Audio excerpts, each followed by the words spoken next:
appeal in the matter of the change of application of the Duke of Sussex as Secretary of State for Home Department. Good morning, Ms. Fatima. Good morning.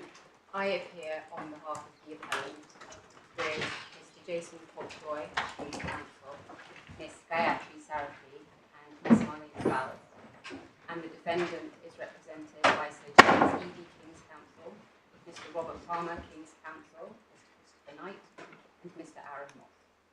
My lords, could I just check that you have the right bundle?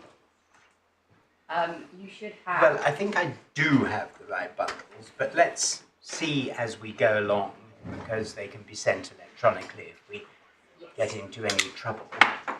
Let me just say one or two things before we start, shall I? We'll be sitting in open court for all of today. Tomorrow at about 11:30, maybe not exactly, we'll be going into closed session until about 3 o'clock, maybe not exactly, when we will go back into open session until the end of the day, which will be tomorrow at 4:20. We have to rise today, I'm afraid, at 4:10 due to another commitment. I wanted just to say that if anybody in court thinks that the confidentiality provisions that have been agreed are broken by mistake, either by an advocate or by the court, which does happen, I'm afraid, because we're treading slightly on eggshells. Can I ask either one of you or anybody else who feels very strongly about it to say so? At that point, we will stop the live stream, on which there is a delay, and so no harm will be done, provided you get your point across within 90 seconds. And then we can decide what to do in the particular circumstances, rather than having a particular plan in every case. As far as the court is concerned, we're not really very keen to distinguish between particular levels of confidentiality. We note that in the bundles there are all sorts of levels of confidentiality. I think we'll just have one level of confidentiality, namely confidential and open. We accept, though, that some aspects of the evidence in this case cannot be made public appropriately, and that's why part of the hearing needs to be in private. But that does not detract from the fundamental principle that court hearings in this country are held in public. And we should like to see as much as possible of the legal and factual argument undertaken in open session, with suitable caution being exercised by the advocates to ensure that confidential material is not disclosed. I just wanted to be clear before we start about the importance of the open justice principle. I'm very grateful, my lord. Good. In terms of the structure of my submissions, I'm going to start, first of all, with the relevant legal principles and the case law. At the end of that section, I will address the respondent's notice and the points of law raised by it. I'm then going to address the grounds of appeal in the following order. First of all, ground 1A, and then I'm going to take 1B and C together, and then 1D and 2 together. My lords, before turning to the law, could I make 7 introductory points? The first is to identify some common ground. It is common ground that when RAVEC made its February 2020 decision about the appellant's protected security, it did not apply its own terms of reference to that decision-making process.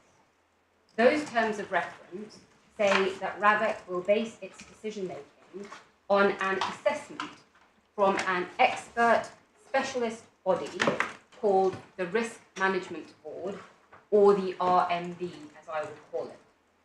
It is also common ground that RAVEC did not get an RMB assessment for the appellant. Instead, RAVEC came up with a different and so-called bespoke process, which, as that label makes clear, is not applied to anyone else. I will use bespoke, partly because it's shorthand and partly because it was used in the judgment below, but the appellant does not accept that bespoke means better. In fact, in his submission, it means that he has been singled out for different, unjustified, and inferior treatment.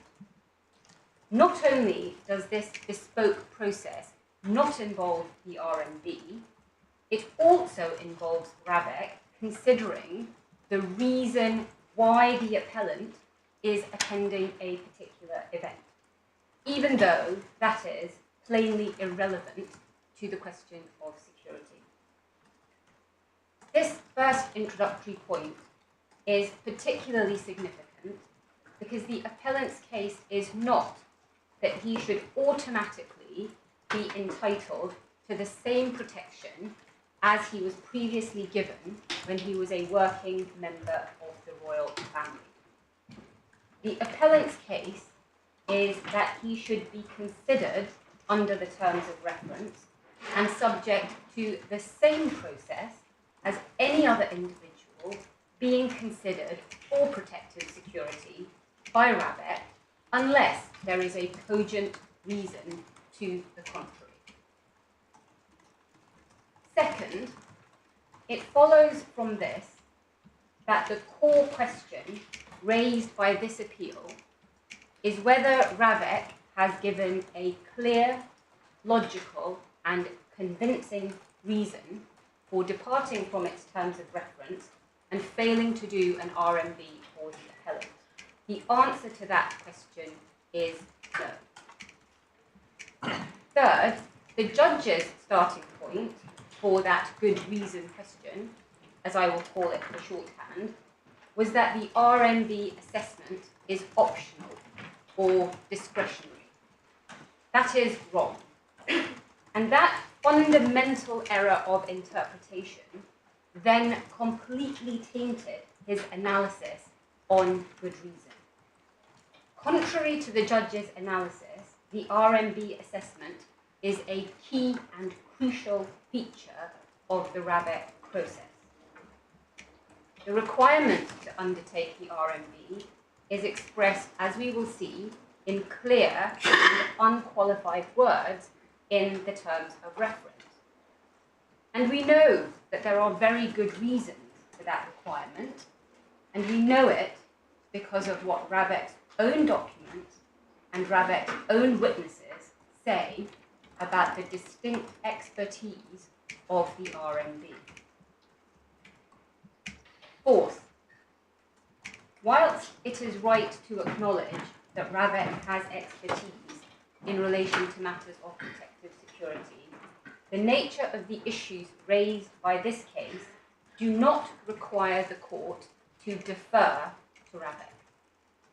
There is no separation of powers issue here, nothing that is beyond the court's institutional competence. The judge wrongly deferred to RAVEC, and deference is at the heart of the respondent's resistance to this appeal.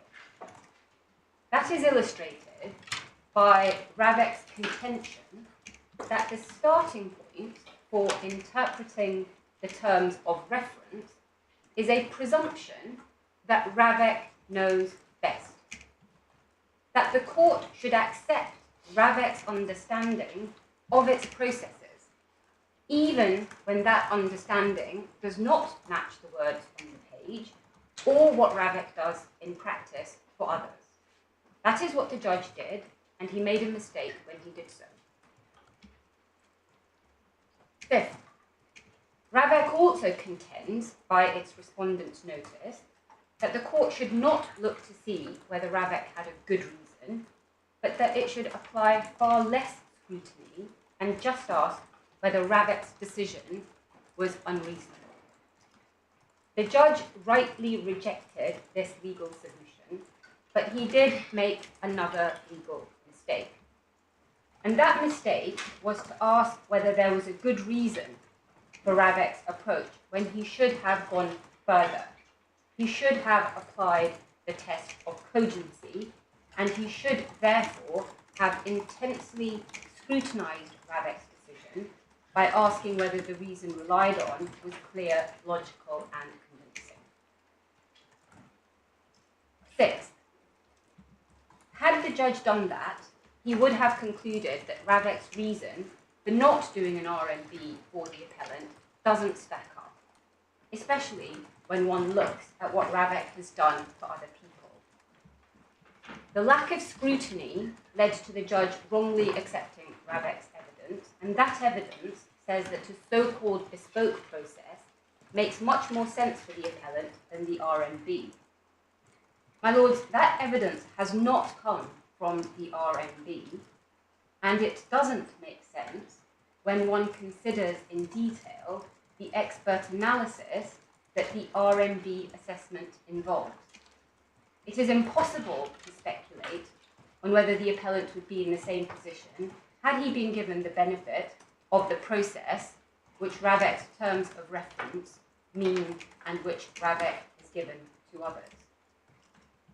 The final point is that the failure to do an RMB for the appellant means that RAVEC did not have the expert analysis that it needed in order to consider whether or not the appellant should be treated similarly to those in the other VIP category, or OVC as I will call it.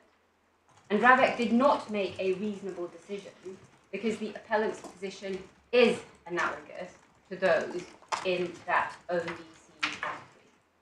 Had the judge properly evaluated the evidence, he would have come to that conclusion. With that introduction, I want to turn to the relevant legal principles and the case law.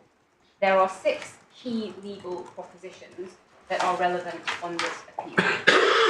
The first 2 relate to good reason, the third to deference, the fourth to both good reason and interpretation, and the last 2 to policy interpretation. I'm going to just start, my lords, by identifying those propositions and giving you the references to the authorities in support, and I will then ask you... maybe one of your juniors could let us have those principles written down if they're not in your skeleton. Yes, of course, my lord. They are in the skeleton. I'm going to synthesise them in a way which I hope is helpful for the court. Well, if you're going to synthesise them in a different way from the skeleton, maybe we could have it electronically as soon as possible to save our typing it all out. My lord, I'm sure somebody is doing that. And take it slowly so that we can understand your new synthesization. I hope that's not new. Synthesis, I should say. I hope it's not new, but let me have a go. My lords, the first proposition is that where a public authority has issued a promise or adopted a practice which represents how it proposes to act in a given area, then the law requires that promise or practice to be honoured by that public authority unless there is a good reason not to do so. And I'm going to refer to this, as the court did below, as the Nadaraja principle. And the most recent key authority in support of that is Himati at paragraph 69. Sorry, which one? Himati. Himati. Yes. And it's in our skeleton. At paragraph 69. Yes, and our skeleton, paragraph 24, refers to that. And indeed, what I just said. Yes. The second proposition is that the standard of review, when considering the claimed good reason, is whether the decision maker has shown a cogent or compelling reason which is spelled out clearly, logically, and convincingly. And that is Munjaz,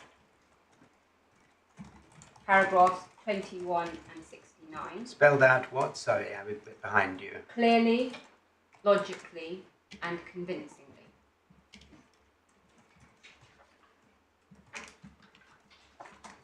And that's Mumtaz. It's Munjaz 21 and 69. Also Tower Hamlets 35 and Our Skeleton 37.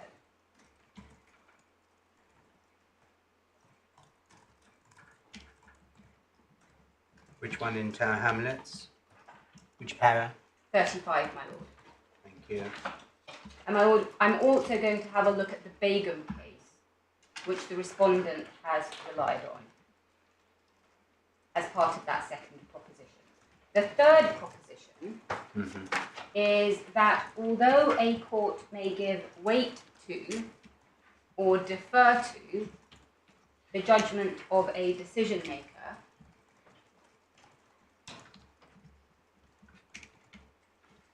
the level of weight or deference will depend on the context of the reason of the decision,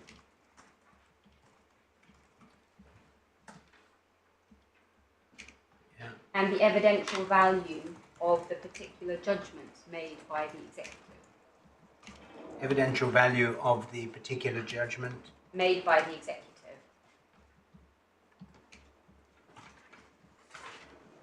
And that is Carlisle, para 22, Our Skeleton, para 30.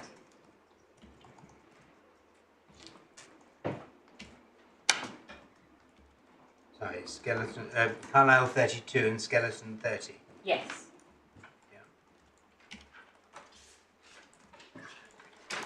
The fourth proposition is that the certainty with which a policy is expressed may be relevant to whether or not there was good reason to depart from the policy, and the greater the departure from the policy, the more compelling the reason must be.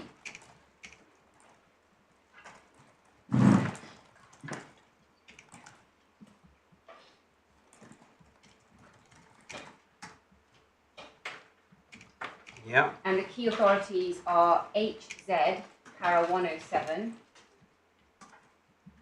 Mr. Justice Henshaw. Yes. And Tower Hamlets again, para 35 again.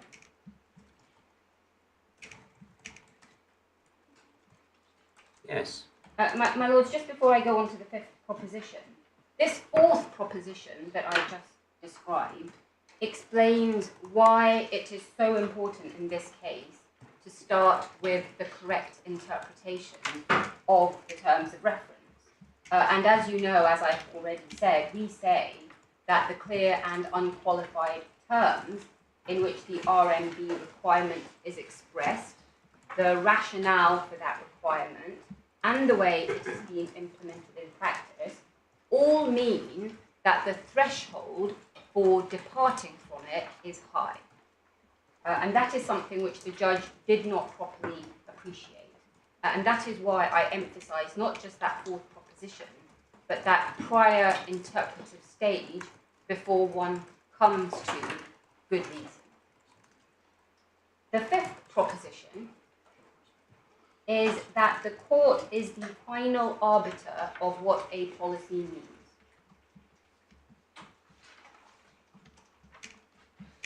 Including its scope. Including scope. Including its scope.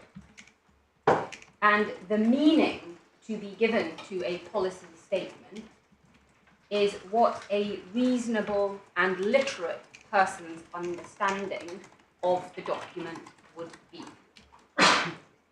Pleasure. And my lord, the key authorities are again Himati, para 69, Mandalia, para 31, Raisi, paras 123 to 124. And those are in our skeleton at 24 to 25.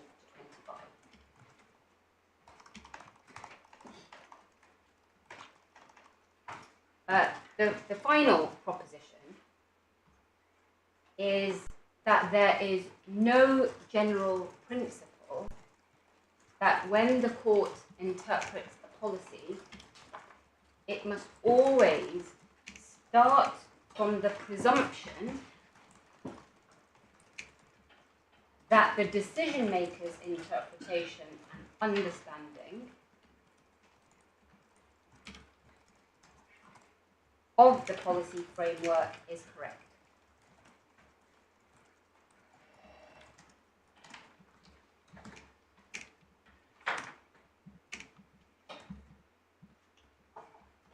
That's very precise.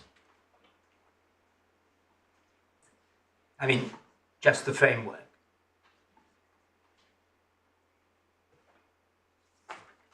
That's going to be the proposition. Okay.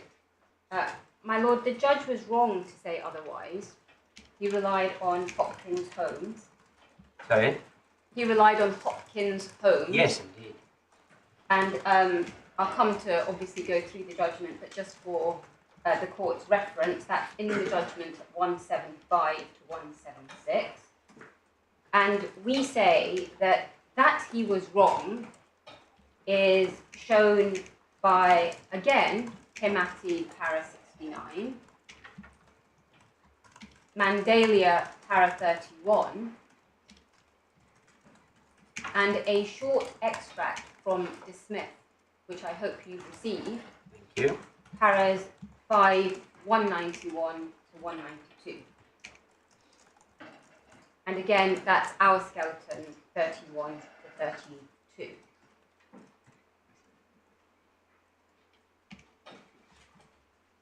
So with that, could I ask the court to please have a look at some of those authorities? Could we start please with Hemati, which is 2021.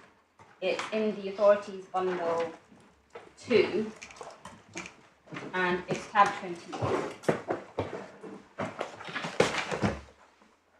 It would help me if you could give electronic page references. So 801, I hope my lord will take you to it. 801. Yes, so when I give the references, I'm going to give you what you should have in your electronic bundle rather than the pagination internal to the report, if that's the electronic easiest. bundles. Yes. Very helpful. Yes, thank you. Hemati. My lords, this is the most recent articulation of the Nadaraja principle, and I'm not going to take that case up right now. It's paragraph 68. We'll come and look at that later. This judgment not only articulates Nadaraja, but as I've said, it also makes clear that the court is the final arbiter of interpretation, and we also rely on it in support of the no Hopkins presumption. If we can just have a quick reminder of the facts and the outcome from the head note. There was detention pursuant to the discretionary power to detain, conferred by Schedule 2 to the Immigration Act 1971. You can see that, I hope, at letter F in the margin. The claimant sought to judicially review their detention on the ground that it breached a council regulation.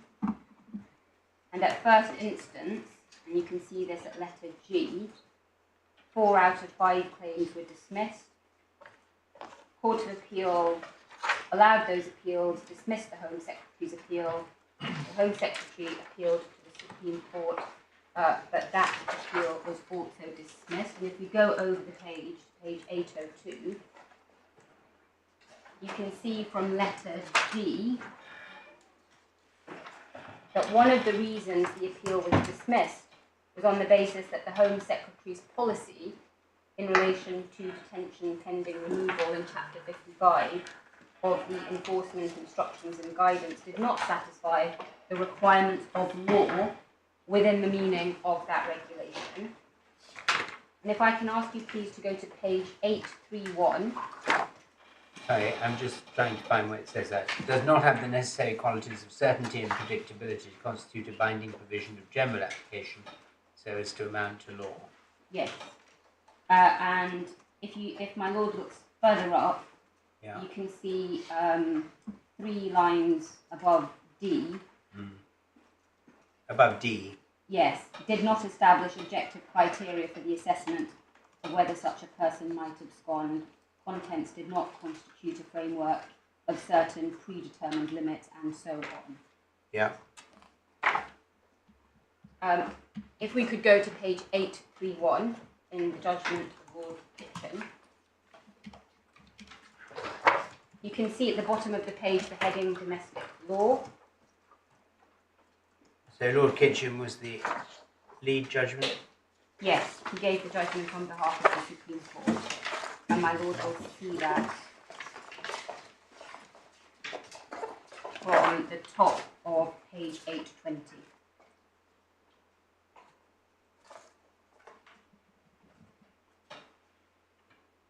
Yes, everybody agreed with him. So page 831, para 40 is where the description of domestic law starts, and you can see within that, on page 832, para 43, a description of the policy. So that's chapter 55, which we saw referenced in the head note. And then if we can just turn on to page 834 and paragraph 50, you can see there that Lord Kitchen says, and he accepts, that the executive must follow the stated policy unless there are good grounds for... Sorry, I'm not with you. Where are you reading? Paragraph 50, my lord. 50, yeah. Page 834. I see, first sentence, yeah. Yes, exactly. Thank you.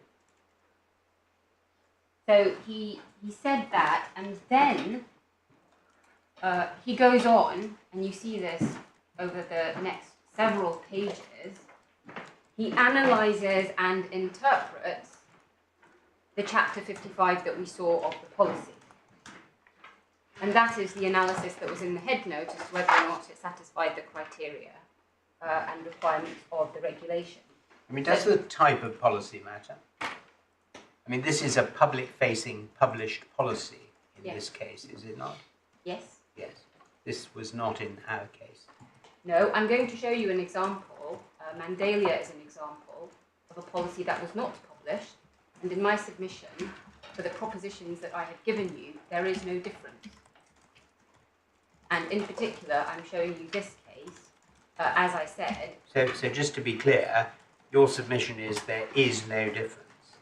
That even in terms of context, that the court would not regard a policy of the kind we're dealing with here as different from a published public policy for the public at large, immigrants at large in this case, from something as very narrow as the RAVEC policy in terms of reference we're concerned with here. I'm just interested to know what you say. I mean, naturally one might have thought that the court would anyway look at the context in which the policy was published, right? Yes, but in my respectful submission, the principle that the court is the final arbiter is not different. That is my point. Oh no, as to the final arbiter, what it means. Exactly. Yes, so, absolutely. Exactly so.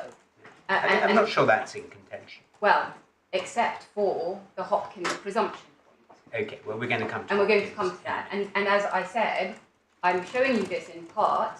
You will have appreciated that this is a few years after Hopkins Holmes. Yes. Hopkins Holmes is 2017, this is 2021. I'm showing you this in part to show you what the Supreme Court did when faced with a policy that had interpreted it, and I'm going to just show you a few other passages to make good my point that this doesn't support the Hopkins presumption. Were they asked to consider Hopkins in this case? No, interestingly they weren't. Nobody even cited it.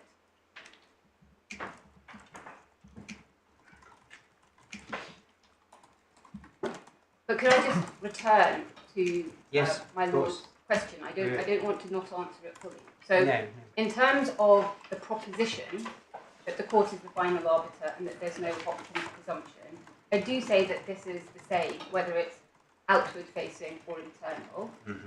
I will come on to look at what matters when you're interpreting as the final arbiters. And in my submission, it will be purpose, content, that is the text, and context. So, of course, when the court is actually engaging in that interpretive analysis, you do look, in my submission, at the context. And that can include outward-facing, internal-facing, and so on. So, my lord, I was just going through this section, which starts now on page 835. It's the heading just above paragraph 52, to say that you can see from the pages that follow the interpretive exercise that the Supreme Court did. It goes all the way up to paragraph 74, but I wonder if we could just stop off and look at paragraph 69 first of all. Paragraph 69 is the one that I've identified to you as the basis for the propositions I've given you about Hemati. It is on page 100 and 840. If I could just ask you to read that before I make some points. Is that the one that you referred to in relation to 3 or 4 of your propositions? Yes, ma'am. 69, let's Yes. read it. Yes. I mean, you can read it out. It always helps me to read it out. I know that's Certainly. terribly I'm old-fashioned. conscious that my lords may get tired of hearing my voice. Well, but except that it's only 10 lines, and it may be important for everybody else in court Yes. to hear what you're saying. There can also be no doubt that in this jurisdiction, a policy statement such as Chapter 55 of the EIG has significant legal effects. I have referred to these at paras 50 to 51 above. In broad terms, and as Lord Justice Laws explained in Nadaraja, where a public authority has issued a promise or adopted a practice which represents how it proposes to act in a given area, the law requires that promise or practice to be honoured, unless there is good reason to do so. Moreover, the court is the final arbiter of what a policy means. There's then a reference to Kambadzi and Mandalia, which we'll come on to look at. It is also well established that compliance with such a policy is enforceable by individuals before the courts. So, my lord... So you say that's very clear and comprehensive. Clear and comprehensive in, first of all, setting out the Nadaraja principle, setting out the court as the final arbiter, but then it's a nil return, if you like, in terms of Hopkins. There's nothing there about a general presumption.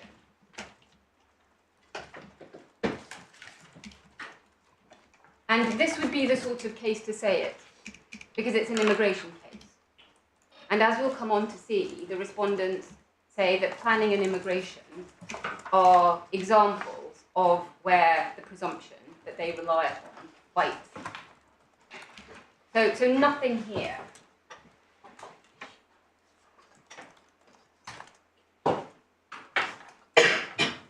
And as I said in response to a question earlier, my lords, it wasn't even cited in argument, let alone referred to by the court. The next authority is Mandalia, which is 2015, and it's bundle 1, tab 12, and electronically it should be page 475.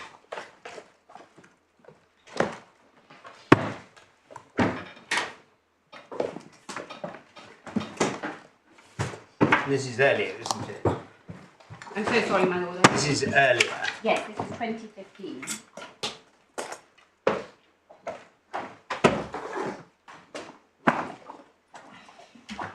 And again, just as a reminder, I'm citing it for court being the final arbiter and also the no Hopkins. Again, if I don't take the facts from the head note on page 475, you can see from the top of that there was an applicant for a UK visa and he failed to provide evidence of sufficient funds for the requisite period. You can see that between letters E and F. He only provided evidence for part of that period. And then we can see going down to G that there was a process instruction given to border agency caseworkers, which required that in certain circumstances they ask further questions from the applicant before determining the application. And no such request was made to the applicant. His application was refused. So pausing there, my lord, this is an example of that internal facing policy that I referred to earlier. If we go to page 478. It was unpublished, the process instruction.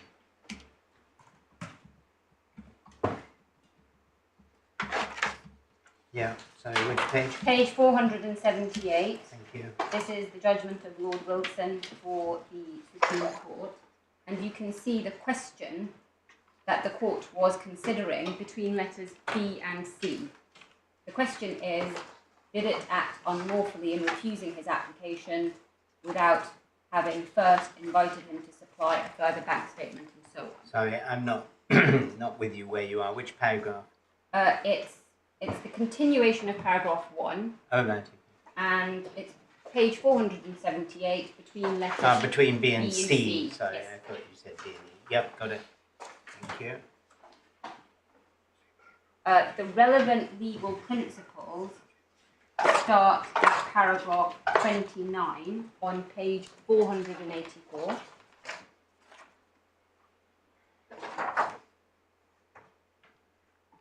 And you can see from the top of page 485, and again it's between B and C, that Lord Wilson refers to the applicant having the right to determination of his application in accordance with policy. Now generally taken to flow from a principle no doubt related to the doctrine of legitimate expectation but freestanding, which was best articulated by Lord Justice Lord in Nadaraja, and we there have set out that paragraph 68 from Nadaraja. And then the key paragraph that we rely on is 31, which is at the bottom of that page.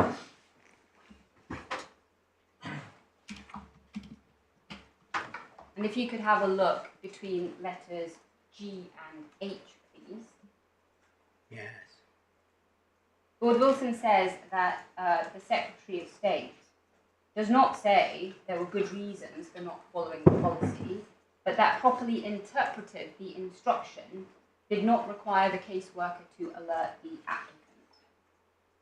And he then says that the search is for the proper interpretation of the process instruction. You see that at the bottom of the page. No more and no less, he says. Indeed, in that regard, it is now clear that its interpretation is a matter of law, which the court must therefore decide for itself. And over the page, previous suggestions that the court should adopt the Secretary of State's own interpretations of her immigration policies, unless it is unreasonable, made, for example, in Gangadeen, are therefore inaccurate.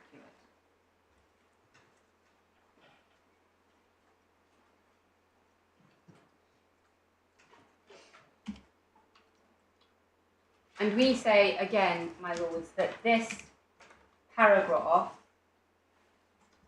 shows that the respondent's reliance on Hopkins as creating a presumption of general application is not a good one.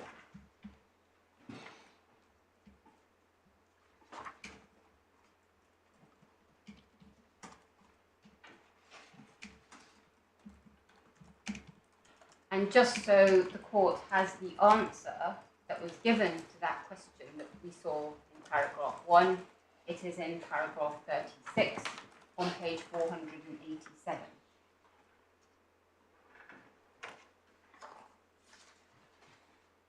And you can see that the conclusion reflects the fact that the Supreme Court interpreted the policy for itself and said that the process instruction obliged the caseworker first to have invited Mr. Mandalia to repair the deficit in his evidence. My lords, this case illustrates the point that procedure may in itself provide a benefit, because the right to file more evidence in this case, in Mandalia, was part of the procedure, but it was also a benefit. And similarly, we say, in the present case before this court, that the need for an RMB assessment is part of RAVEC's procedure, but also a benefit. And that is relevant when we come on to look at the good reason part of the analysis. Do you think it could be said against you that you're trying to put public law into a very inflexible series of boxes, which the judge at paragraph 178 and following declined to do in this case because of the context, and he made that criticism effectively of your submissions below. I mean, the cases you've shown us so far are all immigration cases with policies that apply to, even if not published, apply to hundreds of thousands of people. And a process in immigration does have to be fair. All processes have to be fair, but the processes don't necessarily have to be the same in every type of case, because fairness is not put into little self-contained boxes. And I'm just interested to know whether you would accept the criticism that so far you're adumbrating really quite inflexible, monochromatic rules that are applicable to everything called a policy. And we've, for the avoidance of doubt, looked very carefully at the underlying documents in this case. And the so-called policy is, in fact, called terms of reference. Yes. And is quite short and not the same, anyway, as many of the immigration policies many of us have had quite a good opportunity of looking at. What do you say about applying these sort of tightly drawn principles in this situation? My lord, I would not accept that criticism if it were to be made. And the reason for that is I don't accept the characterization that what I've described to you are tightly drawn boxes. What I've described are principles or propositions that guide the way the court should approach this particular case, involving, as it does, the interpretation of a policy. I entirely accept that each policy will be different, and what it requires in terms of the court's consideration will be different. And I am going to come on to look at what, on the facts of this case, I accept you should be looking at. Contrary to the characterization in the judgment, I am not pressing on you a mechanistic, literal interpretation. And the reason for that, and obviously I will come on to develop this, is I don't say that we get the meaning from the four corners of the document. I don't say that. That is why this isn't about boxes or tight adumbrations, which may be a straitjacket in a public law context. This is to say, and as my lord said, it is accepted that the court is the final arbiter, subject to the difference on Hopkins. The question is how you go about that job. And in my submission, you don't defer to what RAVEC thinks the policy means or says, but that's one end of the spectrum that the respondents are pressing on you. I'm not going to the other extreme end of the spectrum to say, well, just look at the words on the page. Don't look any further. Look at it as if it was an act of parliament or a contract, although, of course, even in those cases, one doesn't just look at the words on the page. I am going to be inviting you to take a much broader lens, to look at the purpose as well as the content. And when we come to look at the context, I will identify 4 strands that I say are relevant and engaged. And the Lord will see in due course that those 4 strands reflect the world that we're in of protective security provision, which is obviously different from planning or immigration. So, my Lord, I would not accept the criticism for those reasons. Okay, thank you. I want to move now to Raisi, which is 2008. And it is bundle 1, tab 6. It's page 224 of the electronic bundle.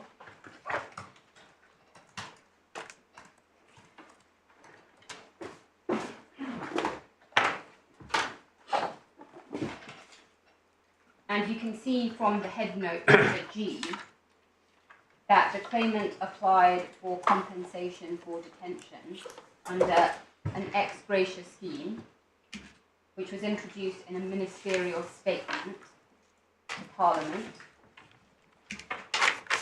Home Secretary refused his application. He applied for judicial review. And we can see, if we go over the page, please, a few lines above letter B, that the Divisional Court dismissed the claim on the basis that it was for the Home Secretary to decide the meaning and scope of his policy, provided that his interpretation was one which a reasonable minister could reach.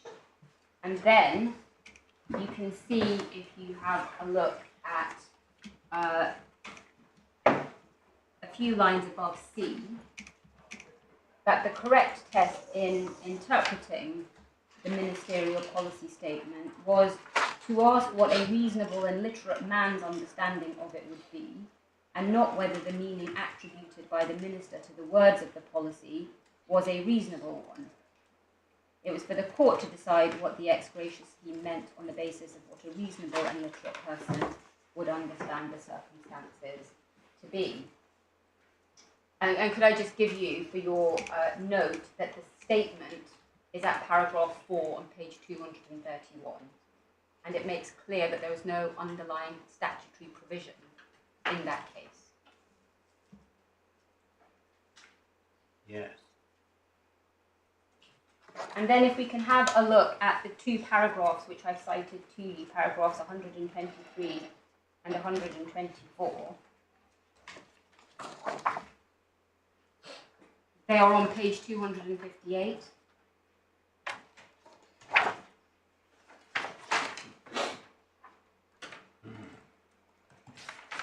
And in 123, you can see that the Court of Appeal say we shall use the ex parte web text whilst accepting that it could be worded in a more modern way.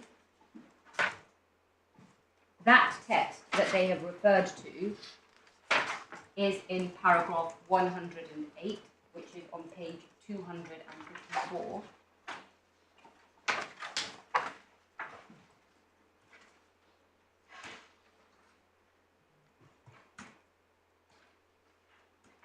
And it's in the quotation at the bottom of that page.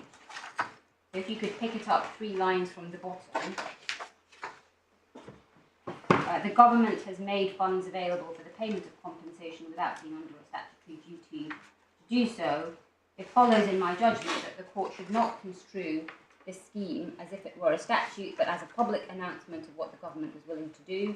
This entails the court deciding what would be a reasonable and literate man's understanding of the circumstances in which he could, under the scheme, be paid compensation for personal injury.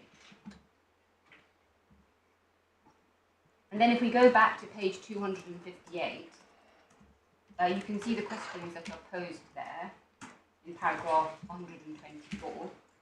What does the scheme mean? What was its purpose and scope? Who is a minister intending to compensate? We've already set out its terms at para 4 above.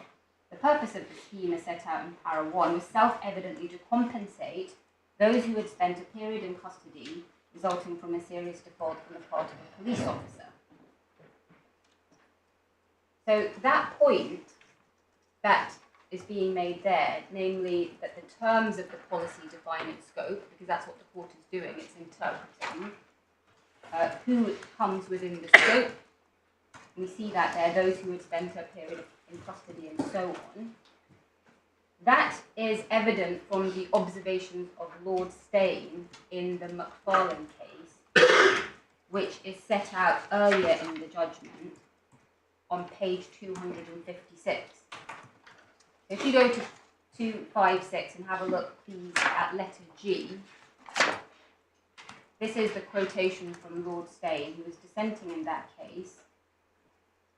He says, the decision maker, here a minister, may depart from the policy, but until he has done so, the citizen is entitled to ask in a court of law whether he fairly comes within the language of the publicly announced policy. That question, like all questions of interpretation, is one of law. Now, although he dissented in that case, this dicta has been followed by courts and accepted to be good law. And I just refer, in support of that, to my Lord Justice Bean in Secretary of State for the Home Department in JB, which is 2022 EWCA Civ 1393 at para 56. So is that not in the bundle? No, my Lord, it's Can just... you give us the reference again then? Yes, of course, certainly. It's 2022 Yeah. EWCA Civ 1392. Yeah. Can it be provided to us electronically? Yes, please? of course, and it's para 56. So that is Raisi, and could we then go to Hopkins Holmes, which is 2017? Oh, sorry, just before you leave that, could you read the bottom to the end of 124? I think you were on page 258.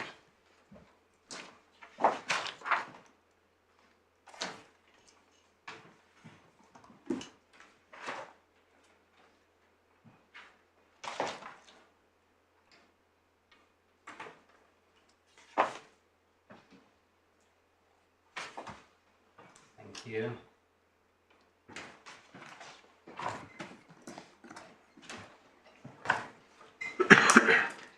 Well, my Lords, I've already addressed that point. The appellant is not pressing a legalistic interpretation on this court. I've already said I'm going to come back to purpose, content and context. Could we then go, please, to Hopkins Holmes, Authorities Bundle 2, tab 16, and it's page 622, electronically.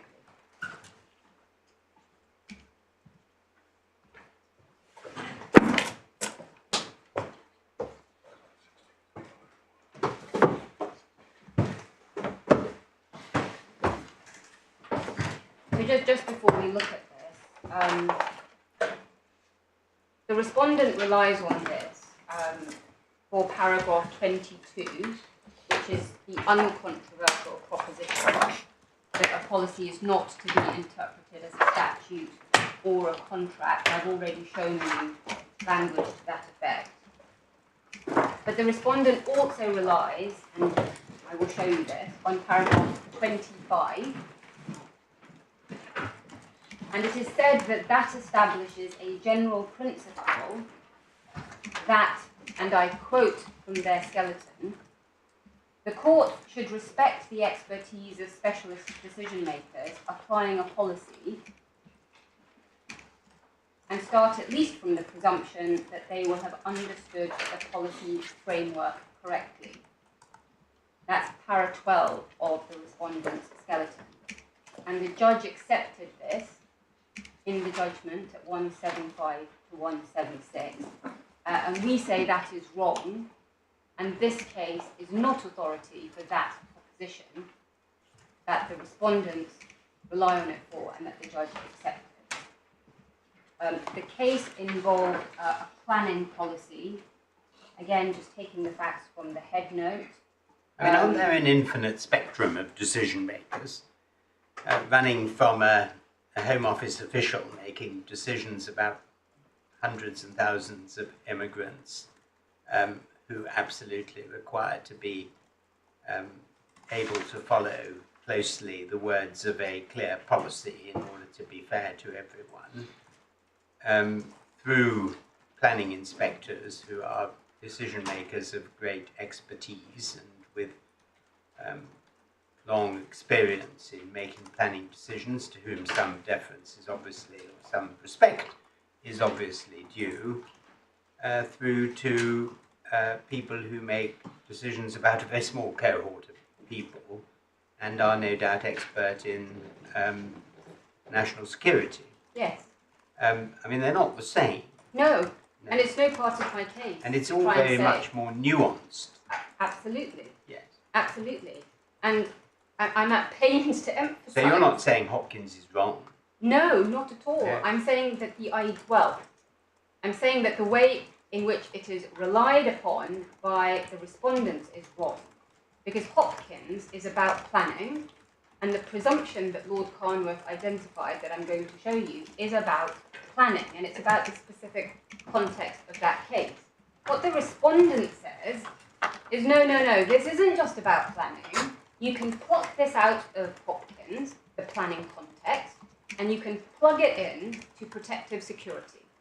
So you, the court, are being invited to accept that your starting point, that is the way it is put, your starting point is the presumption that they know their policy.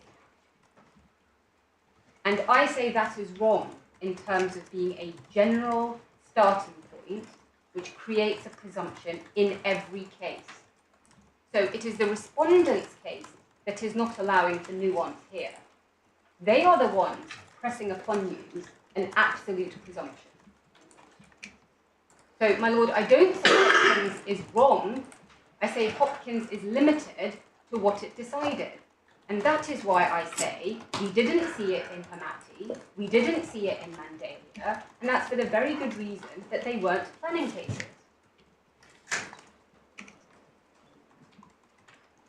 But, I mean, the question of whether it's applicable, in other words, something similar is applicable, is a matter for the court in every case. Yes, as part of context, absolutely.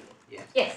And also, there is a more general question, and I've addressed you on this, and I will come to show you Carlyle, which is this general notion of deference or weight. And again, it's no part of my case that RAVEC does not have expertise. I accepted that in my opening remark.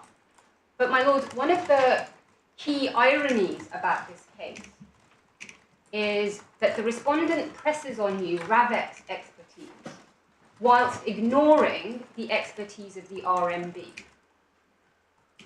And that is something which I will come back to, because all that we are saying is your own process says you have to defer to the expert specialist body that your documents explain the importance of. Let me just say something that may help you to address your submissions effectively later.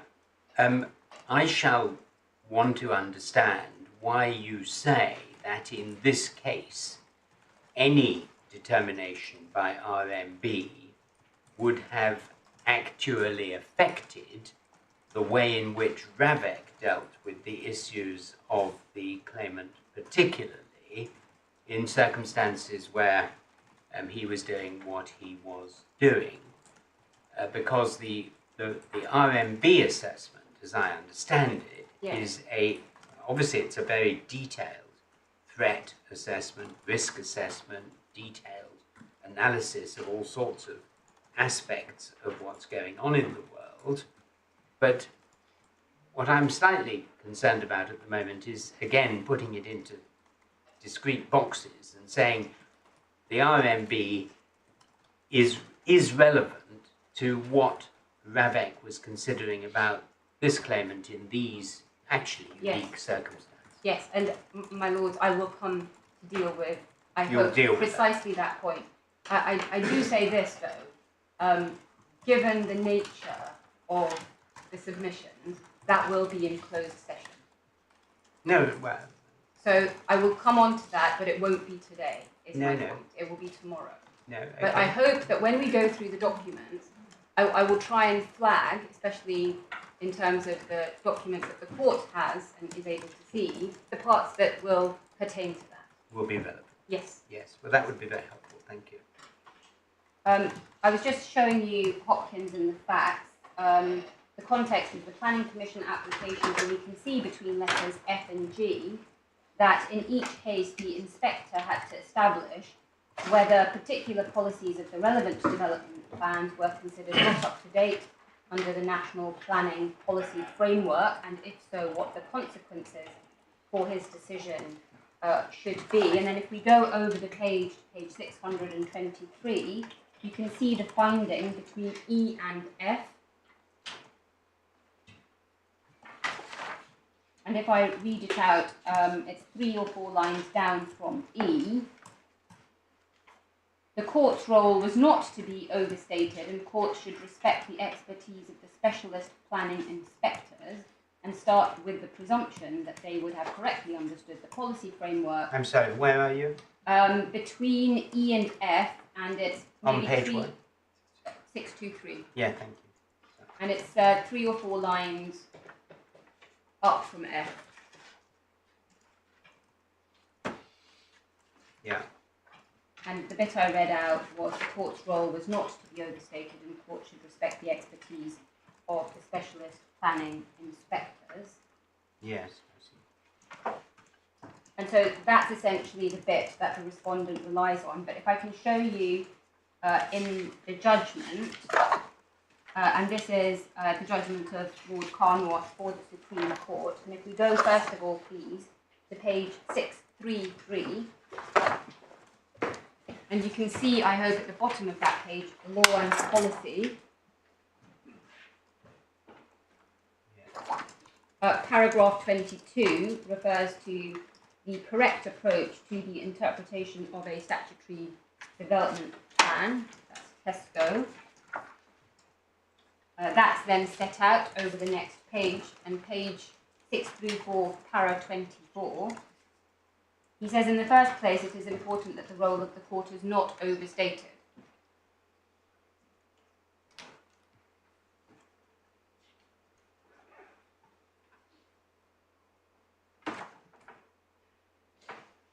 Yes.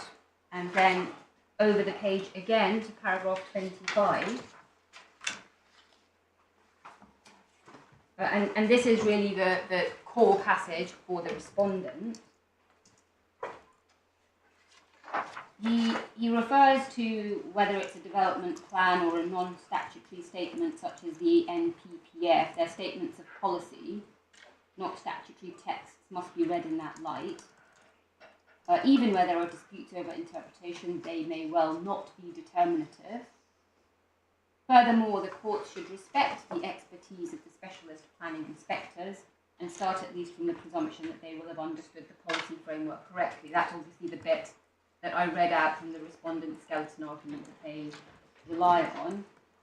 And then you can see that he refers to the role and says it's in some way analogous to that of expert tribunals in respect of which the courts have cautioned against undue intervention, and there's a reference there to an immigration judgment.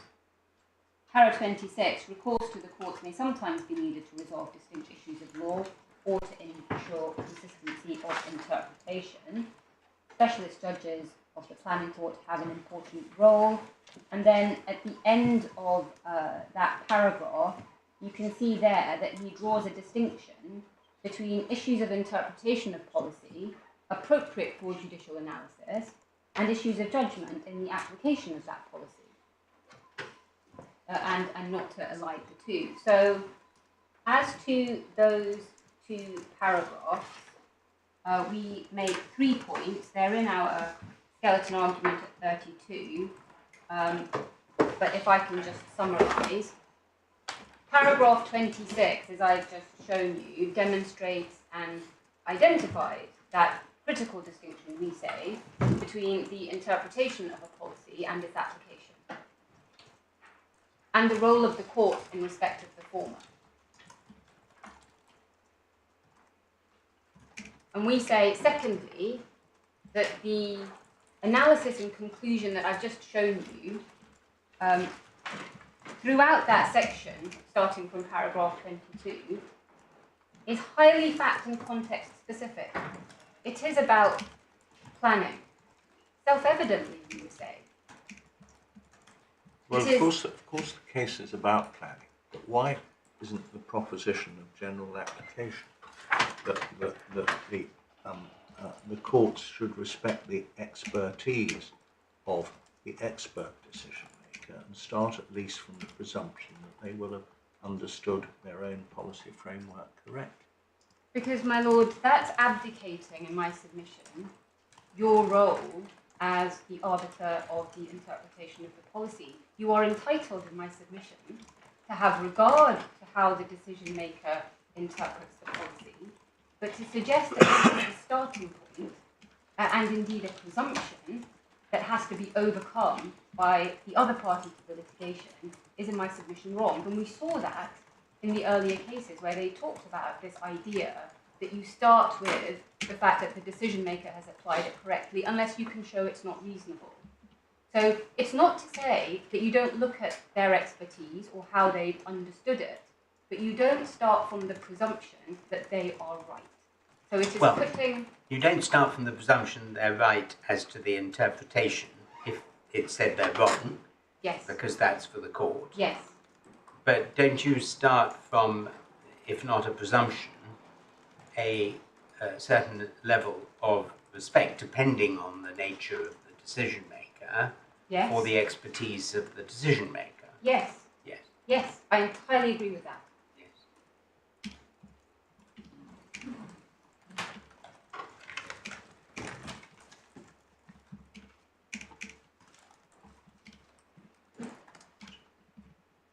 And the third point is, we don't understand the respondents to say in this case that the interpretation of the terms of reference is something that requires expertise. We understand them to be making a more general point, which is about how it's understood or applied. So in terms of the interpretive exercise, it's not one that needs some specialist input. For example, if the wording was of a technical or difficult nature that could not be construed without some sort of specific expertise. The next authority is the Smith, and can I just check whether the court would be assisted with a hard copy of the Smith? No. Not in my case. My lords, this relates to Hopkins, and that's its presumption. And those two passages that I referred to, 5191 and 5192, they reflect, we say, the obvious fact that Hopkins addresses the specific context of planning, and it's the sentence at the very end of 512, namely, the extent to which their lordships' warnings against over-legalisation are relevant in the interpretation of other policy provisions will depend on context. But that is really the short point. The extent to which you can take Hopkins and apply it is contextual, and we say that context isn't here. But again, the Smith does not suggest that there is some kind of Hopkins presumption of general application, and does not therefore support either the respondent or the judge's interpretation. Well, it's just the last sentence. It is just the last sentence, my lord. Which is what I think you've been saying to us. Yes, which is why it's edifying to find it reflected in the Smith. You're not an editor of this book. I am not. Fatima. I hasten to add, I am not. Sometimes happens. That, I've never been mischance accused of citing my own academic work, not to my knowledge, anyway. My lord, you can do it, but you just have to be a little self-effacing in doing so. Yeah. Could I ask you please now to go to Munjaz? Yes. And this is authority for the second proposition I gave you regarding the standard of review, for good reason. It's bundle 1, tab 2, and it's page 18, and I'm asking you please to have a look at the Court of Appeal first.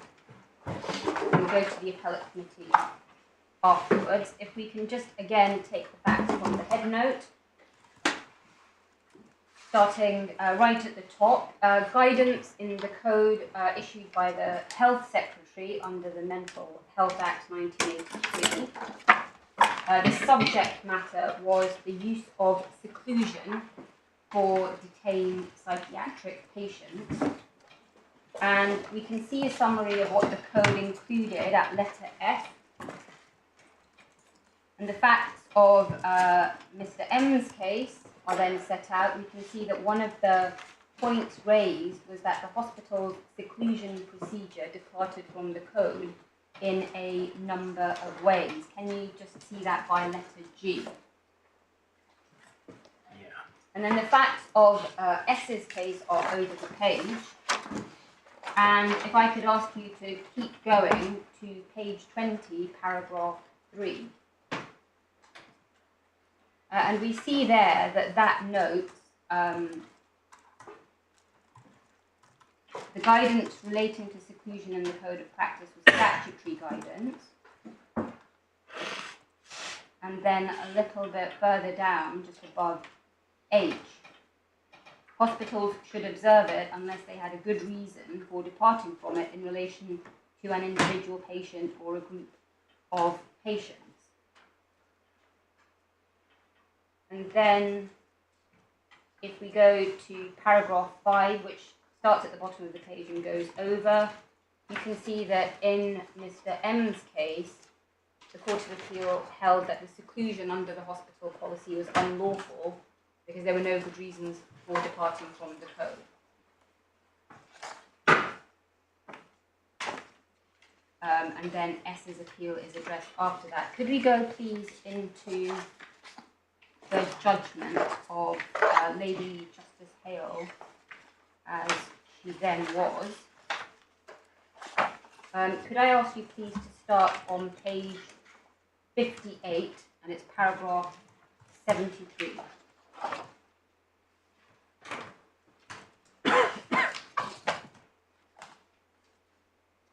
And my lords will see the heading further up that page, that this paragraph is in the section addressing the status of the Code of Practice. In paragraph 73, the second and more difficult issue is the weight which those to whom the code is addressed must give to its contents. Code is prepared for the guidance of doctors and others.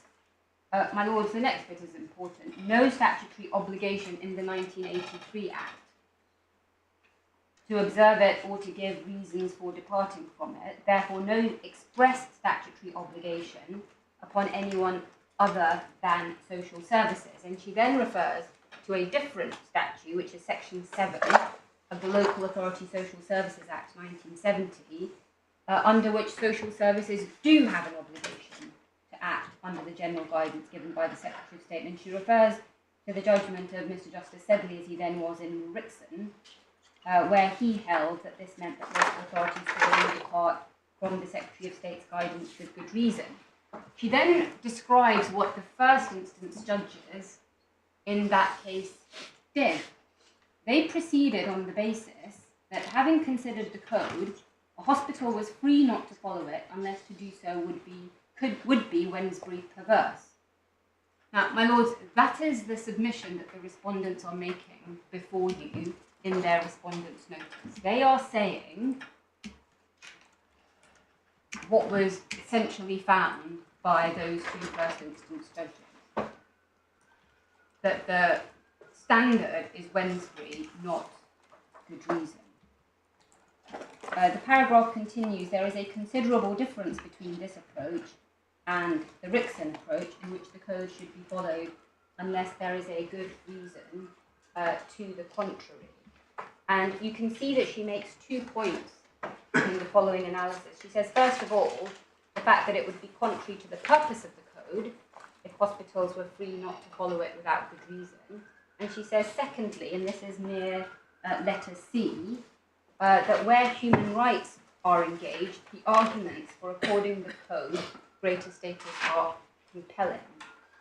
And then she says in paragraph 76 that the code should be observed by all hospitals unless they have a good reason for departing from it in relation to an individual patient. So the approach followed by the first instance judges, that is of Wednesbury being the appropriate standard, was rejected by the Court of Appeal. If we can then go to the Appellate Committee in Munjaz, which is same bundle tab 5, and it starts at page 151. Just invite you to see the outcome on page 152.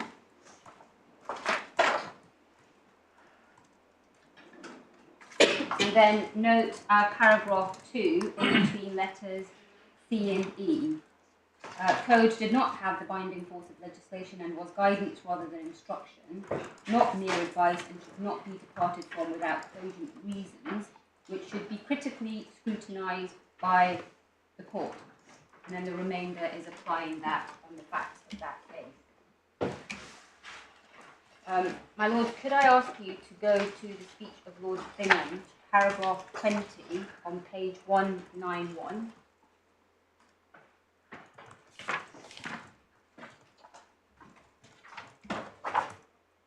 Now, you might recall that at the outset, when I was giving you my proposition, I cited Munjaz, paras 21 and 69.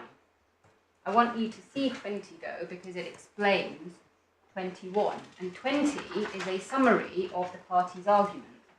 So you can see that it begins with the question, if then the code is issued under section 1181, what is its legal effect in relation to those to whom it is addressed?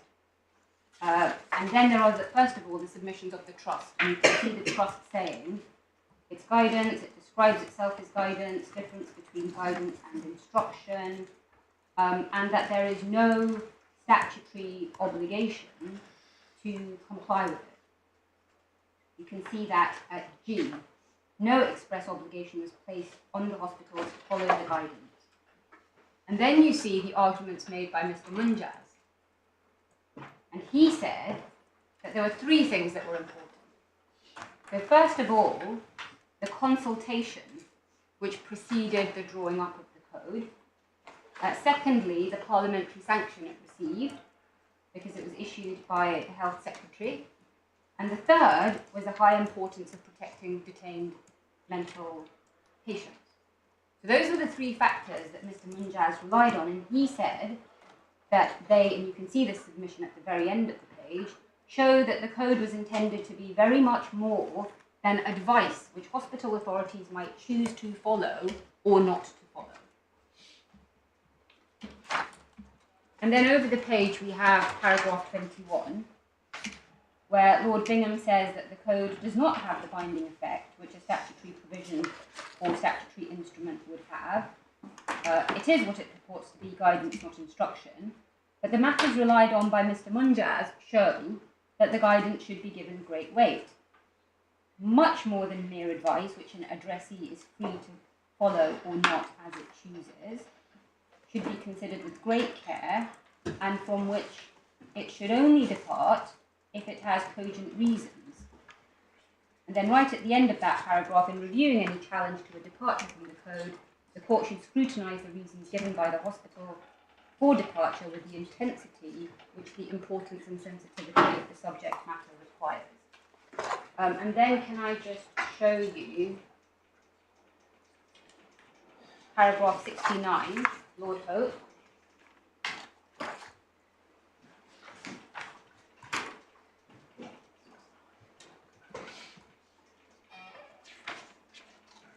And that's page 207.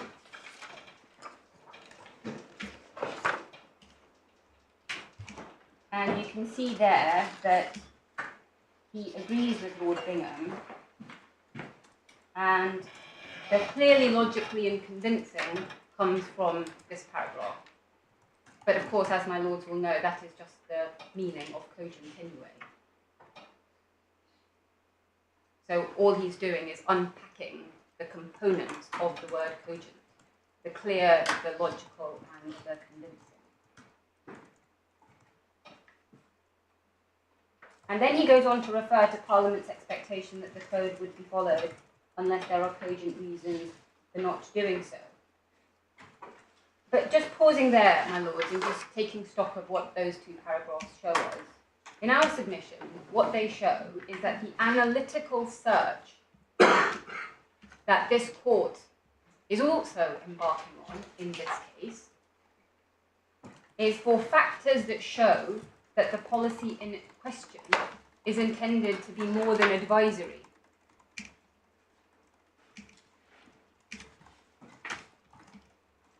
And where that line is crossed, where the court concludes that this is something that is more than advice, that is where the need for cogent reasons and judicial scrutiny is engaged. Now, going back to nuance and the importance of nuance, and as I've said several times, I entirely accept that the intensity of the scrutiny, it may be more or less intense, depending on the subject matter. But the critical point is, you do need the cogent reason.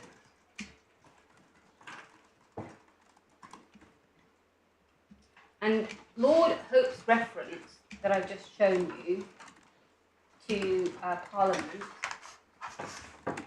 that in our submission is not restricting the statement of principle to cases where Parliament has such an expectation. That is the factual basis in that case for finding that the policy was intended to be more than advice. So it was one of the factors in the analytical search. It is not a requirement. And so we say that it's clear from Munjaz that the standard of review is of cogent reason.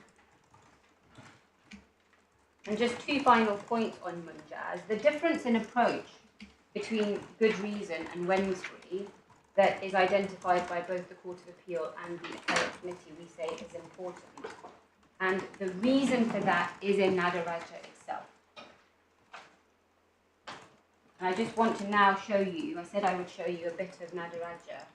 I want to show you why I say that difference is important. If we could go to tab 1,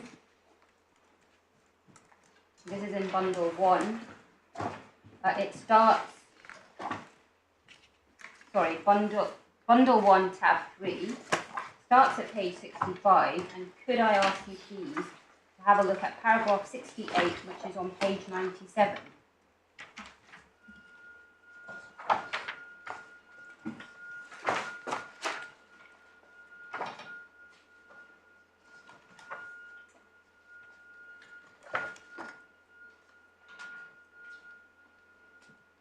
My lords, will see at the start of paragraph 68 the proposition which I've already given you, and we've seen it in Amati. But it's the bit which begins, what is the principle behind this proposition, that I want you just to look at, please. It is not far to seek, it is said to be grounded in fairness, and no doubt in general terms that is so. I would prefer to express it rather more broadly as a requirement of good administration, by which public bodies ought to deal straightforwardly and consistently with the public. In my judgment, this is a legal standard which, although not found in terms in the ECHR, takes its place alongside such rights as fair trial and no punishment without law.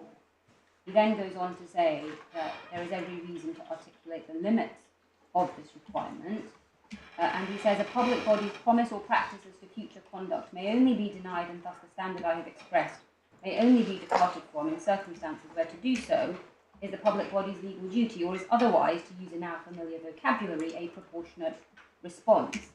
And then at the end of that paragraph, the principle that good administration requires public authorities to be held to their promises would be undermined if the law did not insist that any failure or refusal to comply is objectively justified as a proportionate measure in the circumstances. So that was the first point in terms of explaining why that difference in approach is important and principled. And the second is that these passages that I've just shown you show why the respondent's notice and the related submissions are unmeritorious. And in their skeleton, at paragraph 14, the respondent says that the appellant, and indeed the judge, are elevating a fact-sensitive decision into a general principle. We submit that is an impossible reading of the passages that you've just been shown. It's obviously right that good reasons is a fact-sensitive analysis. You saw that from paragraphs 20 and 21 of Lord Bingham's speech, and that's a point that we expressly rely on. It's in our skeleton, for example, at 36.3. But the fact that the application of good reason is fact-sensitive does not mean that we are in the territory of rationality. And the same paragraph in the respondent's skeleton argument also says, oh well, Munjaz is concerned with a policy under a statute, and so it's different. But again, there is nothing in the paragraphs that I have shown you that suggests that the point of principle is limited to where the policy has that statutory imprimatur. And that is no doubt because there is no coherent reason, we submit, to limit the principle in that way, especially when one recalls the underlying point that I've just shown you in Nadaraja. It would be absurd to suggest that the requirement of good administration is engaged only in cases of statutory guidance. So Munjaz is obviously the key authority since it's Supreme Court, but can I also show you briefly Tower Hamlets, which is 2013, and this is again on standard of review being good reason, but it's also authority for the proposition that the greater the departure from the policy, the more compelling the reason must be. It's Bundle 1, Tab 10, page 419. And this is a policy under the statute that I showed you in Lady Justice Hale's judgment in Munjaz. You recall she referred to Section 7 of the 1970 statute when she was talking about statutory obligations. And so that is the provision which this case is concerned with. You can see that on page 419 between letters F and G. And if you go over the page to 420, between C and D, you can see that it was a judicial review claim. It was said that the local authorities' policies were unlawful. And part of the local authorities' response was that if the policies were contrary to the statutory guidance, then there were cogent reasons for departing from it. That's just above letter E. And then at the bottom of the page at letter J, you can see that the court found that the local authority had not discharged the burden of showing sufficiently cogent reasons. And then if we turn on to page 429, if you look at paragraph 27 under the heading Status of the Guidance, you'll see that Mr. Justice Mayles, as he then was, he describes the legal status of that guidance. Under 1970, refers again to Rickson, and then he refers to Munjaz, and he says that although Munjaz addressed a different statute, what was said by Lord Bingham and Lord Hale applies equally to guidance issued under the 1970 Act. Now, I'm showing you that because it's an important passage in responding to the point that's made by the respondent, oh, well, you can't get anything from these two cases because they're statutory guidance cases. What we see here is the observation that the statutes were different. And the distinction is, as we saw again in Munjaz, that the guidance did not expressly oblige the hospital to comply, where the statute did not require the hospital to comply with the guidance. And the guidance under the 1970 Act is distinct because it did.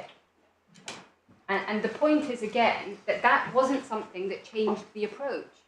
It was one of the factors that went into that analytical search that I say the court is embarked upon in those cases and indeed in this case.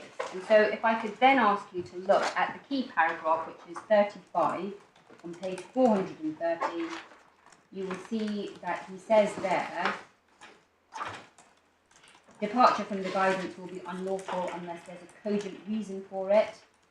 And the greater the departure, the more compelling must that reason be.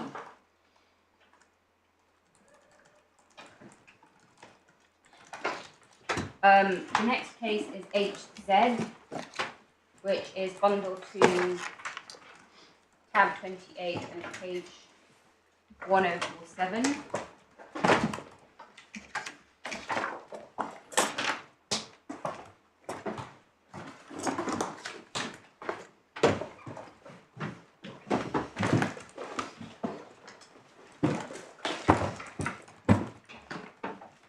So this involved, you can see from the head note, a challenge to the defendant's decision to offer two claimants temporary accommodation in Manchester rather than London. You can see the grounds of challenge from page 6 on, paragraph 6 on page 1051. And one of them, you'll see in Little Roman 2, was that the defendant had failed to follow policy. And if we turn on, the relevant principles start at paragraph 104 on page 1084. And it is in that section that we find the passage that we rely on, which is on page 1086, para 107.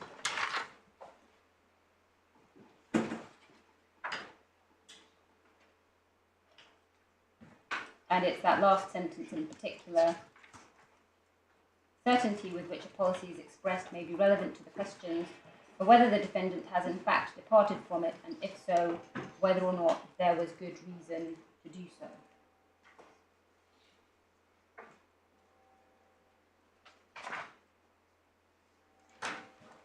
Now, my lords, that's cited by the respondents as well. It's in their skeleton at paragraph 13. And they cite it in support of the assertion that the context, nature, and terms of the policy will affect what needs to be shown by good reason. They then later, in their skeleton at paragraph 26, make a submission where they say, and I quote, "Where there is no dispute that D is entitled in law to depart from the terms of reference," and it goes on, "it is impossible to understand the assertion," they say in our skeleton at para 34, "that there was a legal error in the judge accepting that D had a discretion to depart from the terms of reference." Now, I will deal later with interpretation, but can I just make 2 points on that submission in the respondent skeleton now?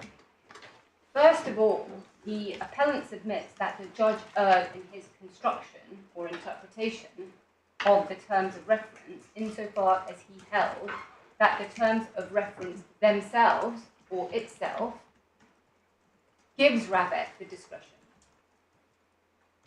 We say that is an error of interpretation, because properly interpreted, when you look at that document, it does not contain, even when put into context, that discretion. But second, it is of course common ground that RAVEC is entitled in law, in general, to depart from the terms of reference. But the reason why that interpretive exercise matters is, as I've said, the terms of the policy are going to influence what is to be regarded as a good reason. Because as we've seen in both Tower Hamlets and now in H said, that the certainty with which the policy is expressed is relevant to whether or not there's a good reason for the departure. And as we saw in Tower Hamlets, the greater the departure, the greater the need for there to be reasoning explaining it. So it's not good enough just to say, well, we all agree that you can depart from a policy, so why do we need to spend all this time looking at what the policy means? Why can't we just go straight to whether or not there was a good reason? The reason is that analysis of whether or not there is cogent reasoning supporting the departure has got to be assessed by reference to the certainty of the policy and what it says and what it means. Begum is the next one, and my lords, this relates to the second proposition in the sense that it is relied on by the respondent in support of the proposition that the standard of review is Wednesday. And we submit that the respondent's reliance is based on a complete misreading of the judgment, since it is one of the respondent's cases, other than flag for you that we have made our points on Begum in the skeleton at paragraphs 53 to 62. I'm not going to turn to it in open. I will deal with it in reply if I have to. The court has our submissions in those passages. And so the last authority to show you is Carlyle. And this is about weight or deference. It's Authorities Bundle 1, tab 13, page 488.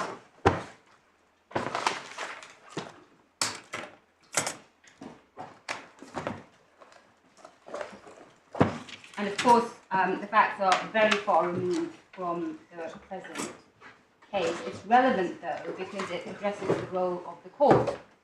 when considering the proportionality of executive decisions. Now, this was in the Human Rights Act context, but there is, of course, some overlap.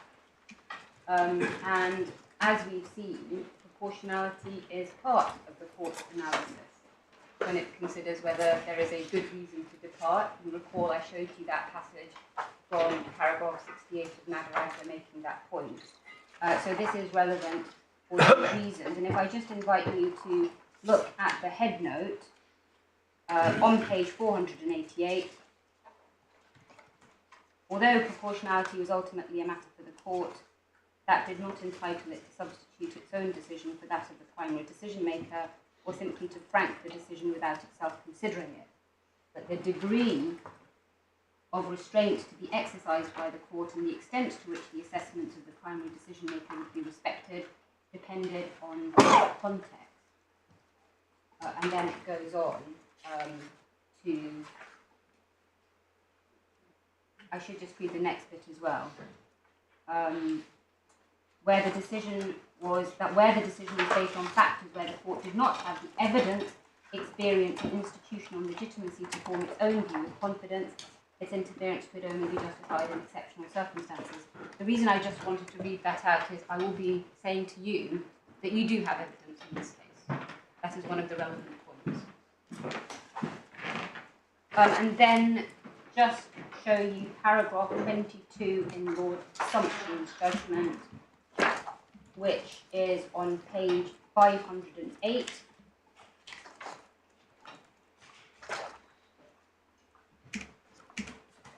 And it's the bit around letter B. In some circumstances, deference is no more than a recognition that a court of review does not usurp the function of the decision maker, even when convention rights are engaged. Beyond that elementary principle, the assignment of weight to the decision maker's judgment has nothing to do with deference in the ordinary sense of the term. It has two distinct sources. The first is the constitutional principle of the separation of powers, and the second is no more than a pragmatic view about the evidential value of certain judgments of the executive, whose force will vary according to the subject matter. He then refers to Lord Hoffman's speech in Rahman and quotes from it. And if we go over the page, page 509, and it's paragraph 54 of the quotation, you can see there that Lord Hoffman says it does not mean that the whole decision on whether deportation would be in the interests of national security is surrendered. And then 4 or 5 lines down, the factual basis for the executive's opinion that deportation would be in the interests of national security must be established by evidence. Again, that is something that I will be coming back to, because what you have in this case is RAVEC's opinion that the bespoke process is better than the RMB. And that is obviously something that you're going to be looking at to see whether or not the reasoning given is clear, logical, and convincing. And one of the ways in my submission that you're going to want to do that is by looking at their own evidence, which you're perfectly entitled to do, as these cases show.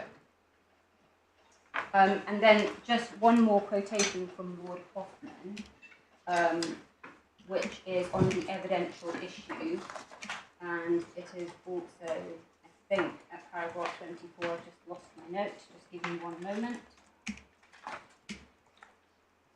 Actually, my lords, I don't think I need to show you that, so I'm going to move on.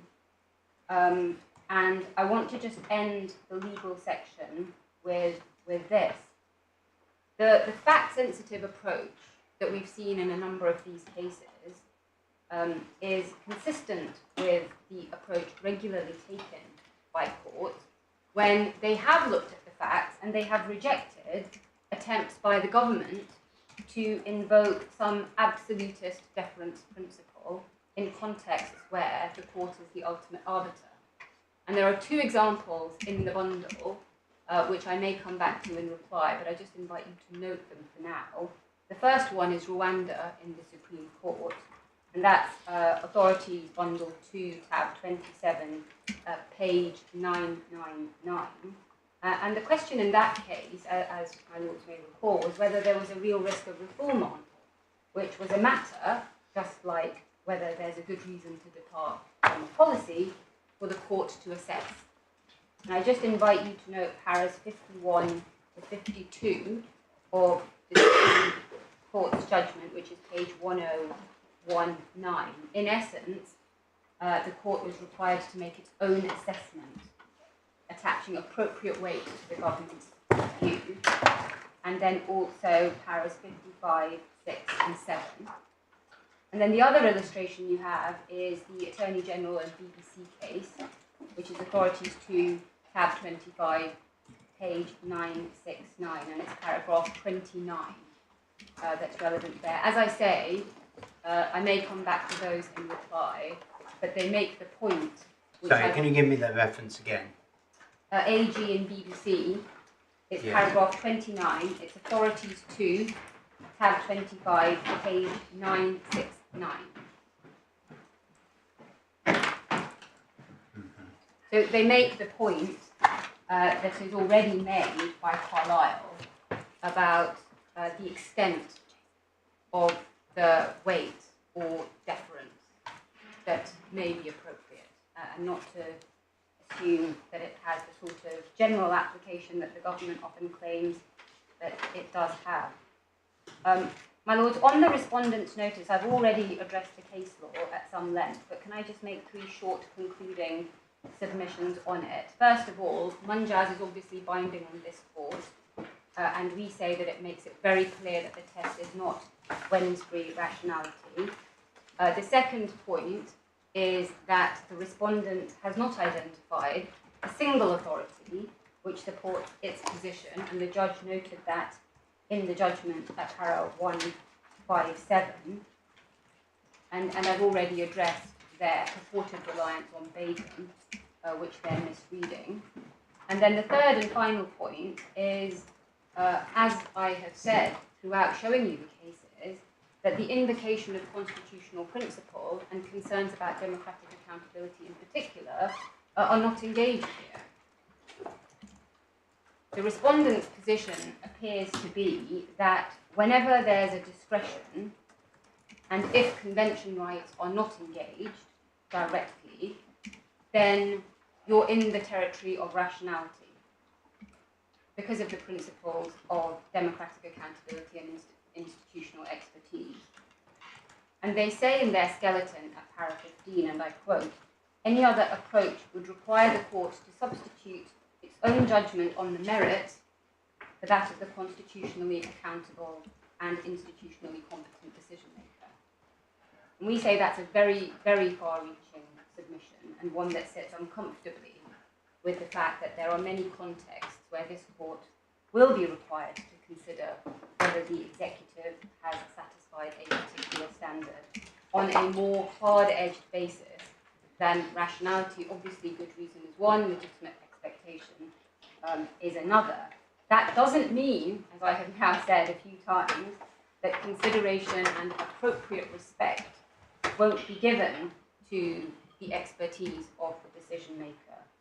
But the good reason threshold has still got to be looked at on the facts to see whether or not cogent reasons have been given. And we say that that provides an answer to the respondent's submission that a rationality standard is required because it has built into it the ability to take into account a spectrum of context. That is what they say in their skeleton at paragraph 15. That's not a good explanation because obviously good reason has exactly the same sort of fact-sensitive spectrum built into it. And then they say finally at paragraph 16, well, we all understand what a rationality review entails, so we should apply it for that reason. And we say, well, we know what the cogency test involves. I've just shown you that. That is also clear and well established. And the problem, and in our submission, the reason why the Wednesbury review test is being pressed on you is because the respondents cannot satisfy good reason, they cannot satisfy cogency, and that is why they are submitting that the Wednesbury test is the one that's applicable. Now, with that, can I turn somewhat later than I had hoped to ground 1A and interpretation? Now, can I give you the key paragraphs in the judgment that I'm going to be addressing? 158, 159, 162. Sorry, and I wasn't ready for that. 158. 159. Yeah. 162. 175 and 176. Those are the key paragraphs. Now, in terms of the structure of my submissions, what I want to do is just introduce the key documents, and I may be able to take this quickly if the court is familiar with them. I just want to make sure that you have seen the parts that I want to show you. And then I'm going to flag, as I've been saying, the purpose, content, and context that we say the court should be looking at when doing that interpretation exercise. And I then want to make submissions on what we say are 3 interpretive errors that were made by the judge. In terms of the documents, if I can start there, obviously the court will have the fact that the most important document in this case is the 2017 terms of reference. That was in place when the February 2020 decision was made. And Sir Richard Mottram says that the 2017 version, although less detailed than the 2021 version, does not differ in any significant way in terms of the role of RAVEC and its approach to its remit. That's Mottram 1, para 10, supplementary bundle, tab 2, page 37. Have you got an electronic reference for that? I mean, if you can give me electronic references. I think it's 37. So the page number I give you should always be the electronic reference. In the supplemental or core? Supplemental, and Supplemental it's tab 2. 37. Supplemental, page 37. Okay, thank you. And my lords know that RAVEC has made decisions about the appellant since 2021, and so we submit that although the focus of your analysis is obviously on the 2017 terms of reference, the 2021 terms of reference are plainly relevant in informing your analysis regarding the decision-making process. Both of the terms of reference... But I thought we were only concerned with the decision of the 28th of February 2020. My lord, that's correct, but I think it's accepted on both sides that if that's unlawful, then that's going to influence the decisions that were subsequently taken as well. So I don't understand that any point is taken by the respondents as to the fact that there were different terms of reference in play from 2021 onwards. I don't see, speaking for myself, how the later terms of reference can help us as to whether the 28th of February 2020 decision was lawful or not. Well, my lord, it helps in my submission because you're looking at RAVEC's process. Looking at RAVEC's what? RAVEC's process. Process. Yes, it's the decision-making process. Yes. That process is in the 2017 terms of reference. I'm going to give you references to that document. All I'm saying is the 2021 document is relevant, and Sir Richard himself has said that there isn't a significant difference. And the only reason I'm asking you to even look at the 2021 document is it has more detail, and that detail is helpful in understanding that process. And although there are some things that are different, for example, in 2017 it was the chair that took the decisions, in 2021 it's the committee. Yeah. As far as I am aware, there is no material significance in terms of the role of the RMB, and that is obviously the critical issue for us on this appeal. And that is the reference I've given you to Sir Richard's first statement of paragraph 10. So I'm inviting you to look at 2021 to fill in some of the colour that we don't have from 2017. Both of the terms of reference are written or reviewed by RAVEC on an annual basis. And my lords, if it's convenient, could I just give you the references without asking you to turn them up?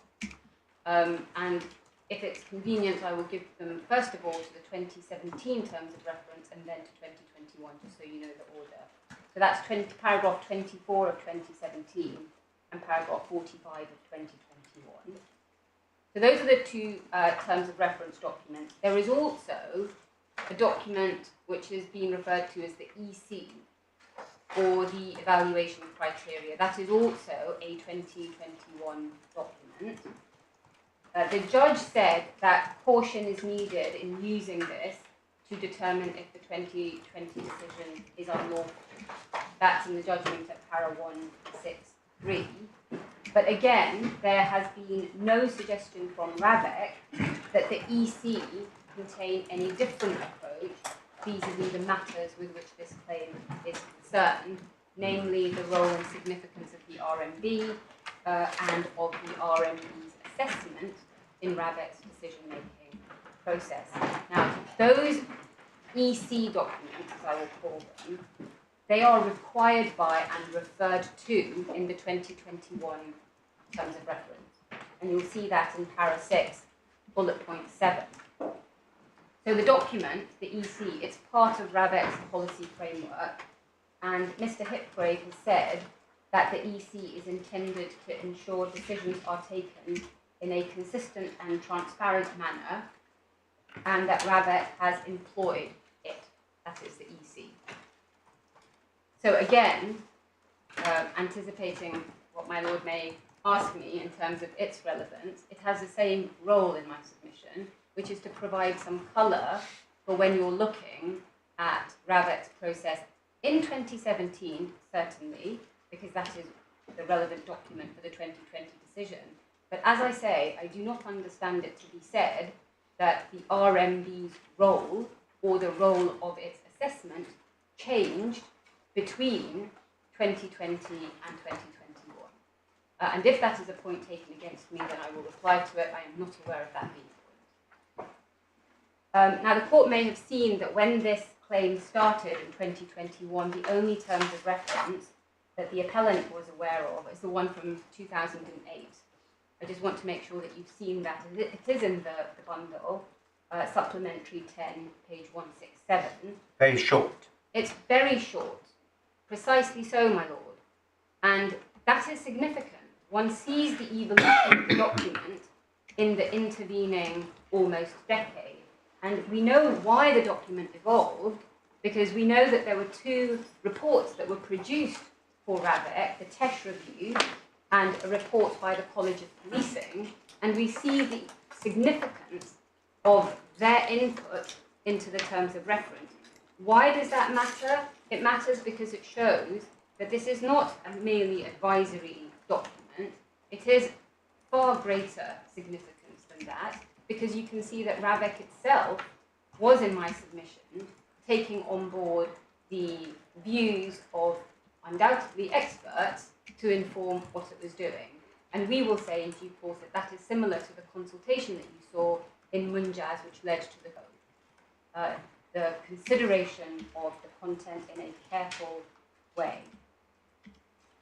Now, I want to go through each of purpose, content, and context. I hope I can do the first two quickly, because it's just by reference to the documents themselves. The purpose of the terms of reference is to set out who RAVEC is, what it does, and the process that it follows to make decisions. And we see that from para 6 and para 20 of the 2017 document, and paras 2, 6, and 7 of the 21 document. And So I don't find that very helpful without going to the document. My lord, I'm very happy to take you to that. What I was going to suggest, but I see that my Lord Master of the Rolls is working only electronically. The most helpful thing to do is to have them both side by side, which you're not going to be able to do. There's a little bit of flicking backwards and forwards otherwise. Just to explain why the 21 makes any difference. I mean, perhaps naively, I thought that you relied on the sort of mandatory nature of the requirements for a RMB. Yes. Which is actually the same. It's exactly the same, precisely so. Why do I rely on the 2021? It's because of the EC. Yeah. That document is part of Yeah. the 2021 Terms of Reference. Yeah. Why do I rely on the EC? The EC tells us why we need the RMB. You don't get that purely from the face of the 2017 Terms of Reference in the same way. You Right, get some information. Can we look at it? The evaluation criteria. Yes. Yes, of course. It's page 173.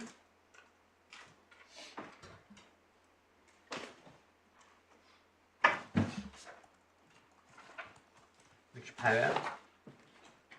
Well, there are a number of paragraphs that I want to show you about this, but perhaps the most critical, if you go to paragraph 5 on page 174,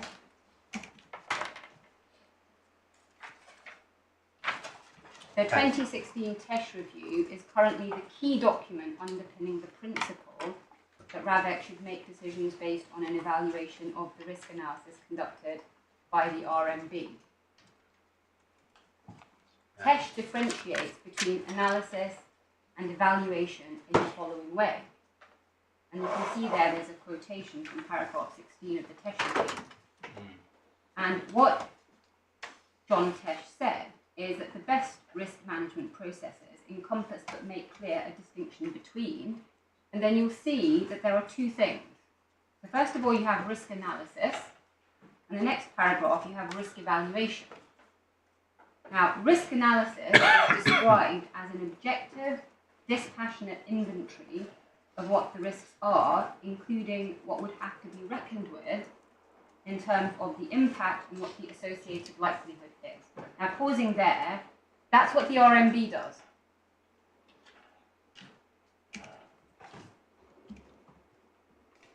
We then see risk evaluation. That's a policy-making process in which social values and risk tolerance levels are factored in by ministers and officials in order to decide about the objectives of policy, what measures can or must be taken to achieve those objectives, and whether the residual risk is tolerable. That is what RAVEC does.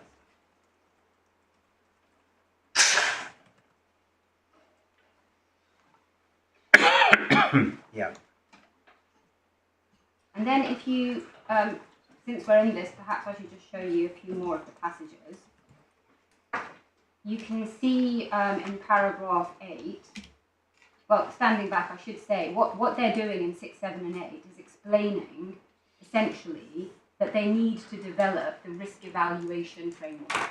So the bit that RAVEC does, they're trying to develop in this document, not the bit that the RMB does. And they're explaining in paragraph 8 why that framework would help. So you can see, to ensure that decision-making processes are applied consistently across the cohort of protected principles, ensuring that different factors are not weighted disproportionately in relation to different principles. It will also strengthen the transparency. And then you have the heading criteria for evaluation, where they then go on to explore that very thing. And you can see that they say it's worth exploring each of the criteria for evaluation set out in TESH. And my lords, this sentence, which understandably I put great emphasis on, the description of the RNB, crucial to that consideration, that is, of what should be in the criteria for evaluation, crucial to that consideration is the parallel review of the RMB. When did that take place? When did the review? You referred to TESH. yes? I think it was 2016. It was 2016.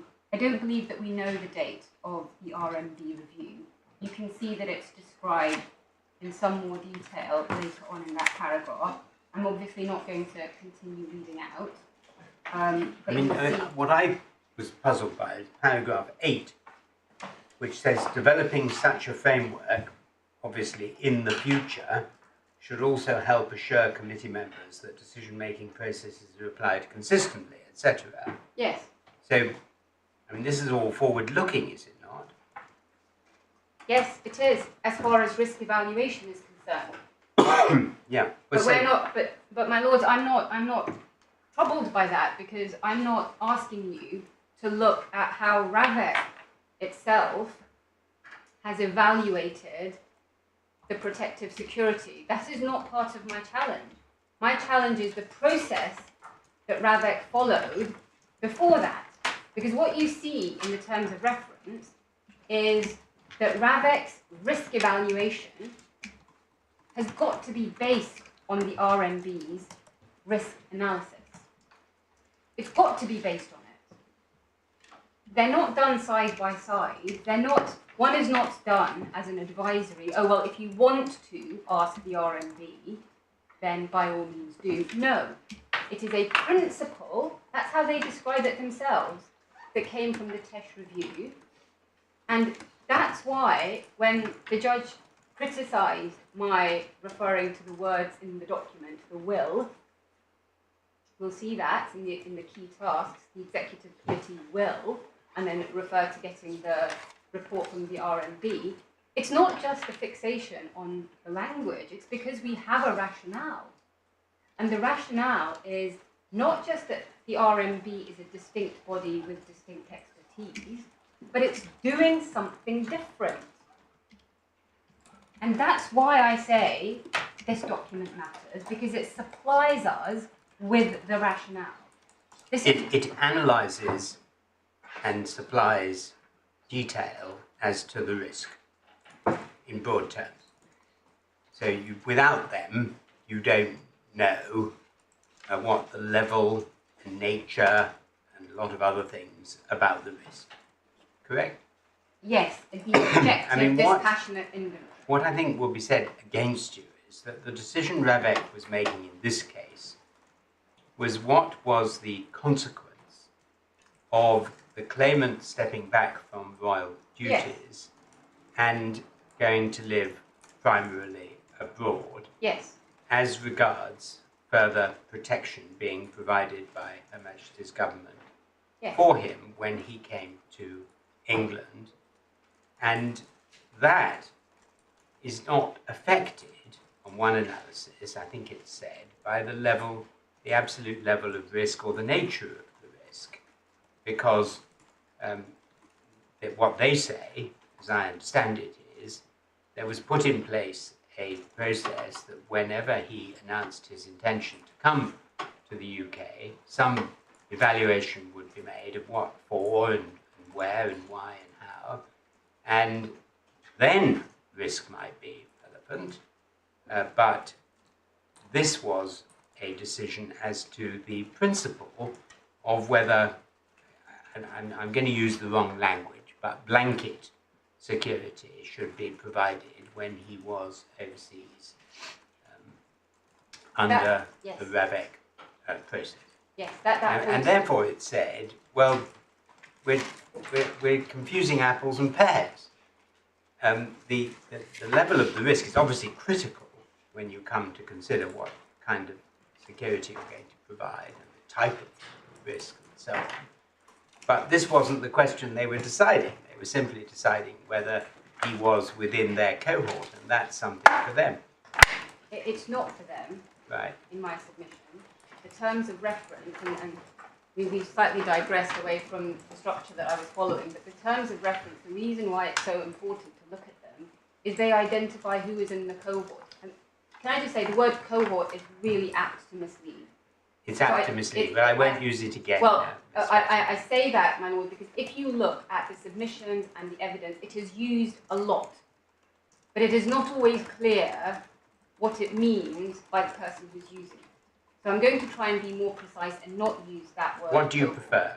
Well, I'm going to say who is within RAVEC's remit. Right. Okay, that's the first question. And the answer is members of royalty and public figures. And I said this to Mr. Justice Lane. I am not within RAVEC's remit. Clearly.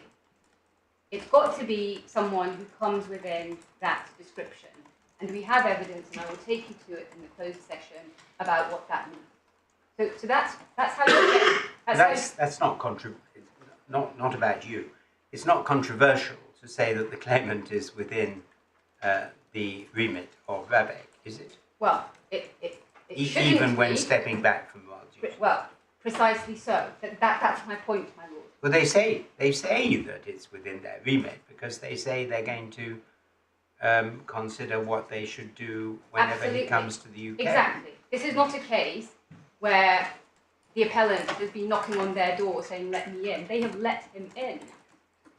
So that is the remit question. Once you're in their remit, the terms of reference say that there are two questions for RAVEC. Yes. One is whether that person gets protective security. So being in the remit doesn't mean that you get it. They still will consider whether or not you should. Yes. And then they will consider, if you're going to get it, what you should get. Yes.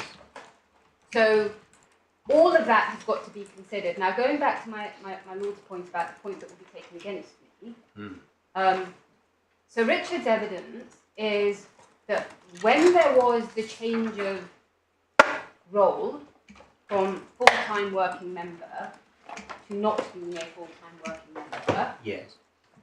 his evidence is, well, the terms of reference don't apply to the appellant. We don't have to make our decisions under the terms of reference. And that's paragraph 14 of Motion 1. Now, that in my submission is wrong. You cannot do that as RAVEC. He is obviously within your remit. He is a member of the royal family. You have accepted that he is within your remit because you are considering. Could you his just give me case. the page reference for SRM? I'm calling him SRM 1, paragraph 14. If you can give me one moment because I've Supplemental bundle, page 38. stepped away. Thank you very much.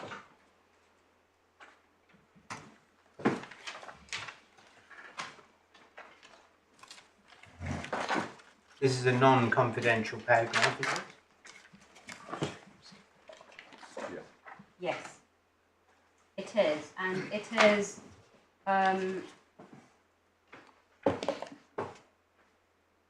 Perhaps if I can just show you from the top of that page, he describes the essence of implementing the policy. That's the government's national risk assessment policy, and then he explains that there are two guiding principles. You see what they are.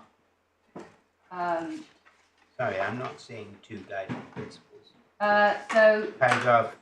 this is paragraph 14, but it continues on page 39. I thought.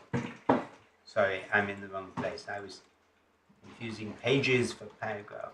Not at all, my lord. So it's page 39. Yeah, got it. And he says at the top of that page, he refers, you can see, to the government's national risk assessment. And he says the essence of implementing this policy in the area of protective security was that, and then there's the first guiding principle, which is essentially where risk is sufficiently significant in terms of likelihood and impact on the interests of the state. And secondly, proportionate protective security measures should be provided at public expense appropriately to mitigate that risk. He then says, within these guiding principles, it was for RAVEC to determine which individuals were within the cohort, you see what I mean about the use of that word, for which it took responsibility for the provision of proportionate security measures.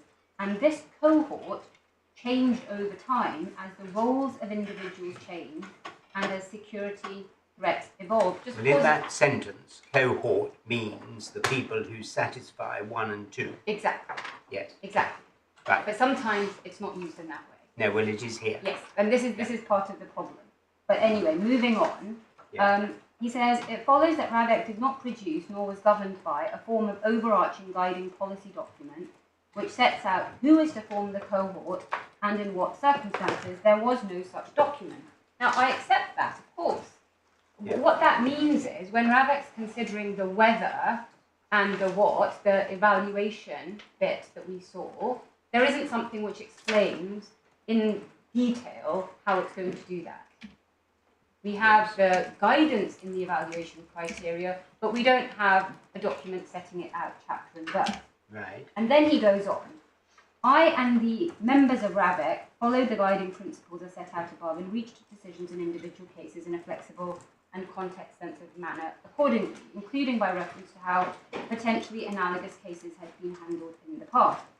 And this is the important bit, my lord. When the claimant refers to RAVEC's policy, it must be understood in this light. In particular, I should note that the 2017 terms of reference do not specifically address the responsibilities of RAVEC in relation to an individual whose status has changed and no longer falls within the cohort of principles. That is clearly a matter for RAVEC, but it is not a matter guided by the 2017 terms of reference. So what he's saying... So do you disagree with that? I say that's wrong. Wrong in what sense? It's That's evidence. not what the terms of reference say, and it's not what, in my submission, properly interpreted the terms of reference mean. What they mean, as I've said, is if you're within the remit, RAVEC has got to comply with those terms of reference. I mean, the name of the document is a clue. It's terms of reference for RAVEC. It's explaining how RAVEC needs to approach its decision making. It is not saying... Well, just pause for a moment. I completely see the sort of blanket nature of the submission that, terms of reference are terms of reference, and therefore what you do are guided by terms of reference. That's all very logical, if I may say so. But I think the problem here is this has never happened before. So there's not a part of the terms of reference which say what does RAVEC do when a previously active member of the royal family undertaking state duties decides to step back and go and live abroad. There's not a section that says no, there is not. What I understand Sir Richard to be saying here, and I may be wrong, is that actually there's no specific part of RAVEC that addresses the responsibilities of status change, etc. So we were flying free in reaching a decision as to what to do. I think he's not saying we completely ignored our terms of reference. He's just saying we didn't get specific guidance. Well, my lord, I may be corrected by the respondent. Well, but sure my common ground, you recall I began with this. Yes. As far as I understand it, it is common ground that Sir Richard did not consider that the 2017 terms of reference applied to the claimant. So... Well, I think that's too broad a statement, isn't it? I mean, of course they applied to the claimant because they applied to everything the RAVEC did. What he's saying is what he's saying is precisely in this sentence. In particular, I should note that the terms of reference do not specifically address the responsibilities of RAVEC in relation to an individual whose status has changed and no longer falls within the cohort of principles. Now, I understand, but he's used that term here to mean people who are going to have protection. Yes. So let's assume he still means that. And that's clearly a matter for RAVEC, but it's not a matter guided by the terms of reference. So that's what he means. He's not saying the terms of reference don't apply to the claimant, or he doesn't have to apply the terms of reference, or even that he didn't consider the terms of reference. He's just saying, in this particular decision, I don't get any specific help from the terms of reference, isn't he? Well, my lord, I haven't understood the respondent to be interpreting it in that way. Okay. Well, but as I say, I may be corrected in that. Well, I should be corrected if I'm wrong as well. Yes. My lord, it would make things a lot easier if what my lord is saying was actually the position. Right. Part of the reason I'm having to fight this is because of the way it's been defended, which is to say, we didn't apply this at all. You completely fell outside of the process. But can I just deal with this idea of flying free? And I will come back to it in the closed session. RAVEC were not flying free. No, of course not. They It's were a not, very bad expression. No, it's very helpful, if I may say so, as a shorthand for this idea, that essentially there wasn't a precedent. They were not flying free. And that's why this whole structure of how they approached it, what they were thinking about, how they explained themselves. We'll come on to the contemporaneous document. It matters. And so, my lord, going back to this point that you made to me about it will be said against you, well, this is all very interesting, but this was novel and unique and different. Yeah. In my submission, no. That there are guiding principles in these documents and in the practice of RAVEC that show, as I said, that the bespoke is in fact different, unjustified and inferior. And we need to get into the details. The bespoke is what? Different, unjustified and inferior. Oh, I see. You mean this bespoke? This bespoke, yes. Yes. May I just go back a little bit? Because what I was doing was just going through the two terms of reference documents and giving you some references. Can I just make sure that you've got them? And I'm mindful of the fact that my lord wishes to see the specific documents, so I don't want to skip over them. But can I show you in particular just two passages in both of them? For the 2017, this is in terms of what RAVEC does, Yes. and it goes to my point about the will.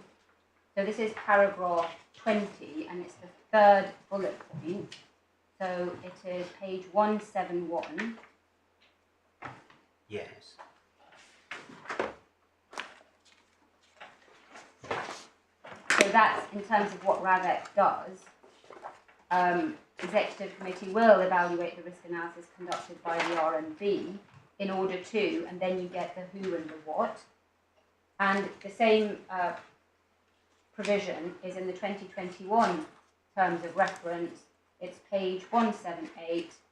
It's now paragraph 6, and it's now the first bullet point. And again, just to make good the point I've made about the remit, the remit is members of royalty and public figures who are present in England, Wales and Scotland. And again, if I can just show you the 2017 terms of reference, you see the word present on page 168 in para 3. And again, I hasten to add, I'm not saying it's just the words. I'll come back to give you the colour later, but we see present. And then in paragraph... Sorry, you're going too quickly. Page 168. Yes, I'm on 168. I'm in paragraph 3. Chair is responsible for decisions for individuals who are present Oh, I see. in England, Wales and Scotland. Right, yes. And then if you go to page 171, Yes. you can see there, paragraph 20, Mm-hmm. first bullet point, exercise the national policy. Yes. Again, that same members of royal family and public figures. And then if you go to the next page, Yes. 172, Mm-hmm. if an individual who falls within the remit, that's why I've used that word, So 172, paragraph 23. 23. So those are just the passages to make good what I've said about who is in the remit. So it's member of royalty who is present in England, Wales and Scotland. And then we Well, see... what does that mean? Which bit, my lord? Present. Here. They don't have to live here. They have to be here. So what if they're not here most of the time? What does it mean, present? Does it mean present all the time, living here, mostly present? What does it mean? Well, in my submission, it I mean, means you've told enough us for in- my purposes, which is it applies when the person is here. So this is Whenever the person. whenever the person is here. This is again my point about remit, the flying free. This is why the terms of reference don't exclude somebody who is in the appellant's position. But they didn't, did they? I mean, I understand your point about different, unjustified and inferior, but they didn't exclude him, did they, because he was going to be abroad sometimes, or even to live abroad? No, but this goes back to paragraph 14 of Richard Mottram's statement. This is the question my lord put to me. Well, Yes, no, I see that, but I'm not sure it does get back to paragraph 14. I mean, paragraph 14 Anyway, look, I'm just speaking for myself. I understand. First my lord. impressions, but it seems to me to address the question of the decision they were taking about the claimant when he stepped back from royal duties. Yes. And he says, and I understand why he says, because I've read this thing in its whole, he says that that didn't give him guidance as to how he was to deal with that particular question. I can see why you say, well, it sort of does, or it does, particularly as regards the RMB. I mean, I get the argument.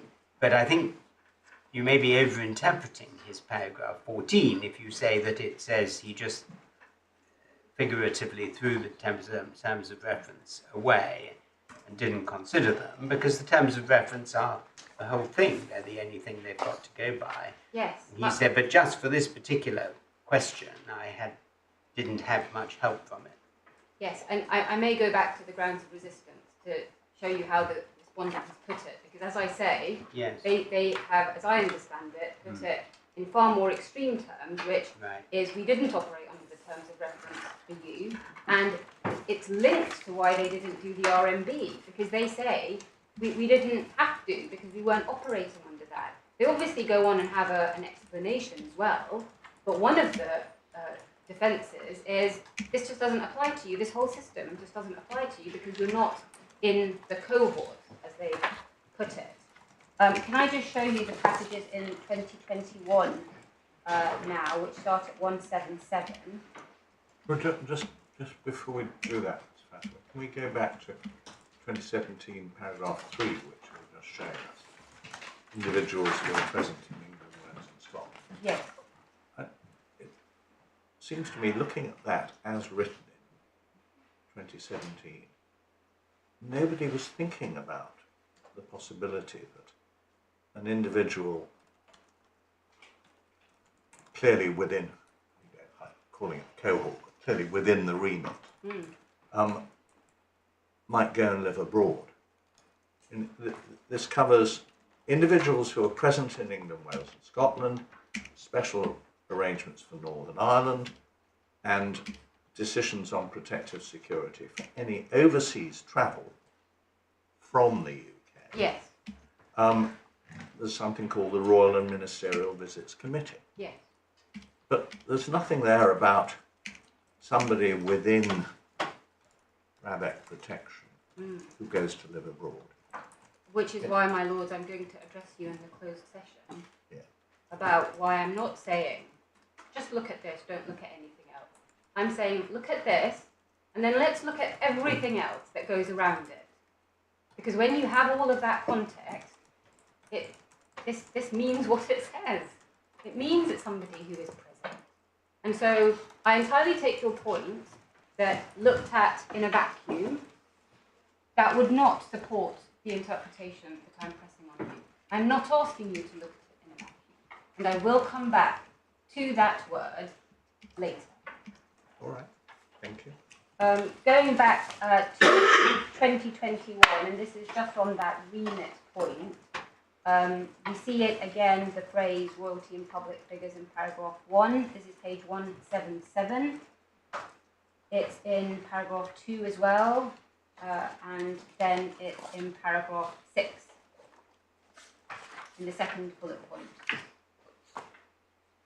Now, the reason I've made this point in a bit of detail is because the judge criticised our approach.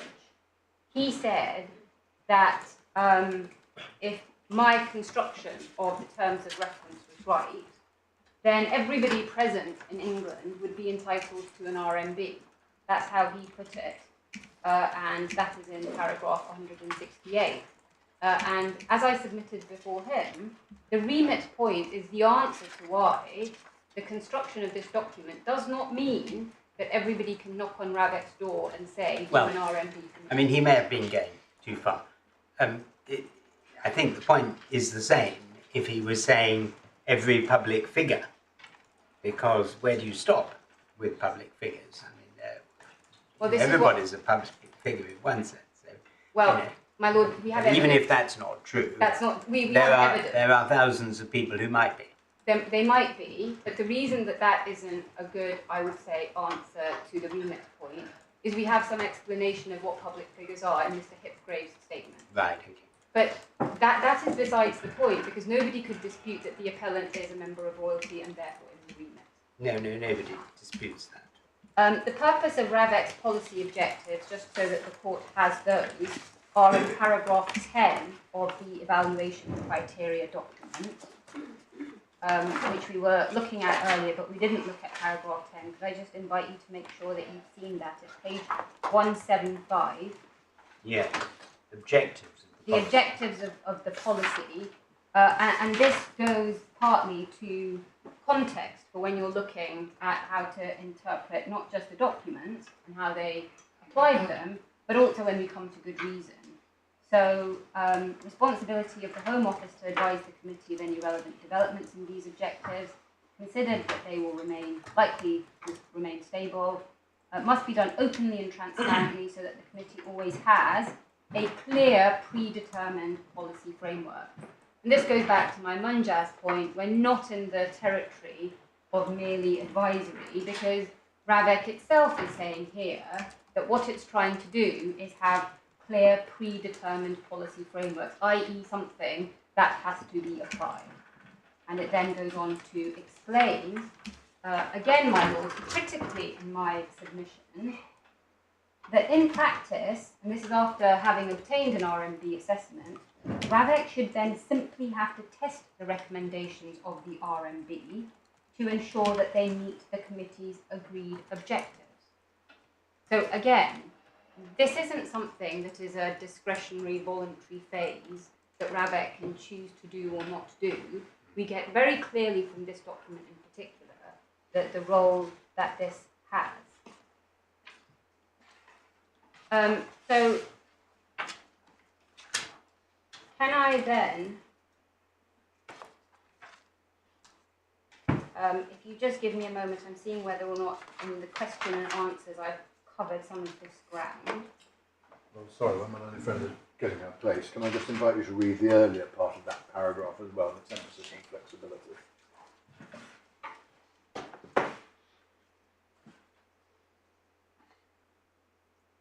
Thank you.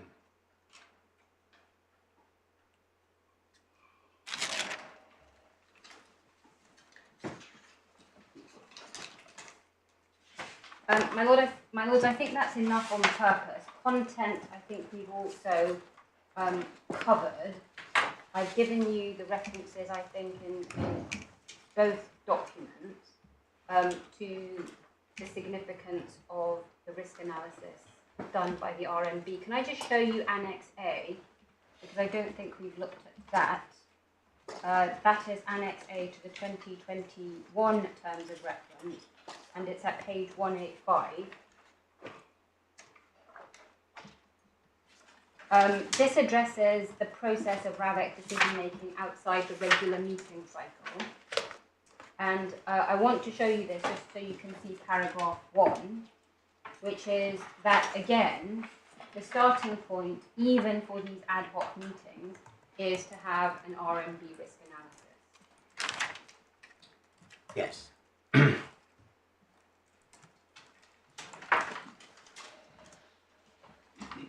So in terms of content, I said there were 4 strands. Can I just tell you what they are before lunch?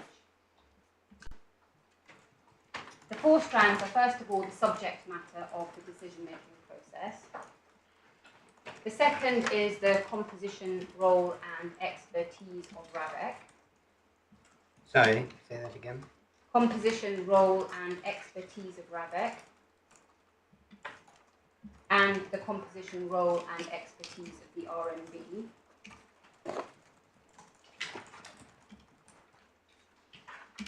The third is the nature of the information and analysis that RAVEC gets when it's making decisions about who gets protected security. And the fourth is what we know about RMB risk assessments that have been done for other people and when.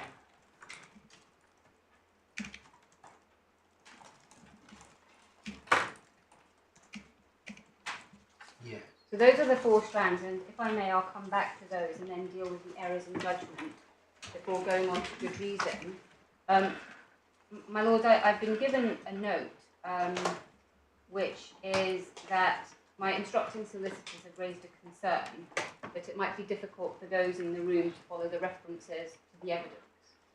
And so the proposal is that the open, that is to say redacted bundle, be provided to those that ask for it.